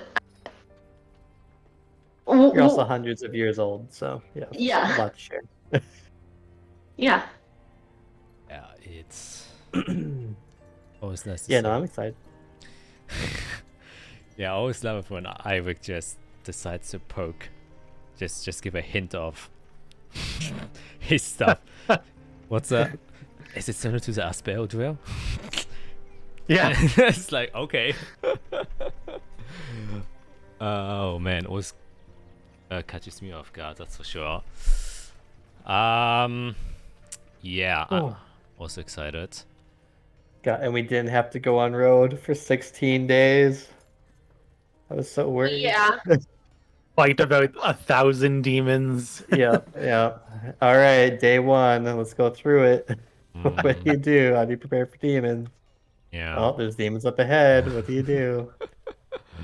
And then Ugh. and then how You guys hide under a bridge for the night. Yeah. God, yeah, Oh. what do you do for the night? Jesus. I didn't take Oh any my god. tents or huts or whatever. spells. Also, the high storm will be coming, and we would have been out in the middle That's of true. nowhere. That would have hit us, yeah. Yep. Less than 2 Voss away. Yep. Decided to go the old contacts route, and lucky for you to have such a high persuasion roll. Otherwise, Look, that's what Fear is about in this campaign. Making connections so she can just get stuff done. yeah. I don't care how many Yeah. favors I have to give out with connections, with dark dealings. Stuff will happen. Yep. I mean, it's been going good so far, I would say. That part of it, yeah. I've made a lot of good connections, yes. Yeah, people willing to talk. I mean, if you just talk Yeah. to people. have friendly conversation, you will have a friendly response, hopefully. Yep. Yeah, that's a major difference between this campaign and the last one. It's just Like, I tried to be friendly last campaign. yeah, I think everybody I gave a gift to died, so you know it's yeah, it was a different great. environment, for sure. Yeah. It's so weird because last campaign, my character knew nothing, knew no one, was no Yeah. one. Like, she was like, I kill demons, that's it. Yeah, you were pretty much all from somewhere else, which is like a almost opposite of this campaign, where pretty much everybody's from here. Yeah, or at least grew up in large part there. Like obviously, Yeah. like I as a player am understanding that Eirik is not from Azathia, but he grew up in Azathia. Now, whether Isarel knows that or not, that's another question. But Yeah, he's not really sharing too much about that. nope. I mean, he doesn't even have to because now it doesn't exist. So you know, Yeah. right? Yes. Dodging. Irik's game is just dodgeball. Just. Yeah, Oh man. I don't think it's working too well for him. Oh no, he's been pegged in the face a bunch of times. Yeah. Mhm. Every time you look up to see if it's over, you just get hit again, over Yep. and over Yep. again. Yep, that's great. Yes. Well, I guess this will conclude today's session. I'm very excited. And a new pace, hopefully, on how things are going to go. Oh Since god, you have expecting a demon attack the first thing in the morning. Don't say that. You'll give him ideas. No, doesn't it'll already have happen that? during the night, so we won't even get a long rest. Oh, Right? Jesus. We rolled the D100 and D20, and we still don't even Yep. know what that was for. yeah. Yep. Gotta Yep. ask I yourself. used all my spell slots on sending today, all of them. Oh my gosh. I got nothing. It's I still have pretty much all of them except 2. Perfect. Oh. What So was we the got- last thing we did? The last fight that we did, was it the demon? Yeah, I think I so. think so. Yeah. Yeah, it was a Mhm. demon attack. Yeah. Yeah. We fought off the little demons, and then ran away. Saw the big demon, said nope, and ran the other way. Yeah. Not even see. You just felt the big demon and you were like, nope. Mhm. Yeah. Bolted. Yeah. I will say you guys are extremely good at dodging danger. Like there were like hundreds of more encounters that could have turned into a potential fight, so that you just kind of. That's Really? also a flip side from the last campaign, Yeah. where we You basically found trouble. ran into danger. Yeah. Yeah. We were We the just ones wanna- that were. Yeah. We want to see these characters grow. Yeah. Well, Yeah. my character's based on not dying, so Yeah. Yeah. Eirik is just literally like a normal human being, like from our Yeah. world, being placed in a fantasy world, and then have to deal with it, and you're like, oh, yeah. Yeah. Yeah. Yeah. very realistic, very realistic, and very. Oh, realistic. I'm sure. Like if you took me and you dropped me in like physical me into Azathia like tomorrow morning, I'd be like, nope, Nope. nope, nope. Where's the nearest cliff? Getting out of here. Yeah. Where is the safe place in Azathia now that the war is coming? Not along the coast, not near the borders. So like in the middle. You. We're kind of Mountains. Yeah, the few that exist inside of Azathia, which aren't many. Yeah. There's like what 3? Yeah, Oh, the boy. south has Alps, but yeah, there are a few mountains in the woods. You could technically just go inside of the ravine and try and hide it out. Yeah, ravine. That's gonna be safe. Yeah. It's in the middle. I guess the safest technically would be either Kiloth or one of the borders on the very west. Luvazin, Port Maris, Ulandonia. Yeah, I guess if Azathia allies with Colas, with the pact that I was told is going to be forced to be signed, yeah, I guess it'll be safe-ish around there. Yeah. But might also be potential targets for Navy. I mean, Jeez. all we can do is just wait and see. And I Yep. think we will not further delay and say our goodbyes here. We'll see you next week Bye. for episode number 2. Goodbye. Bye.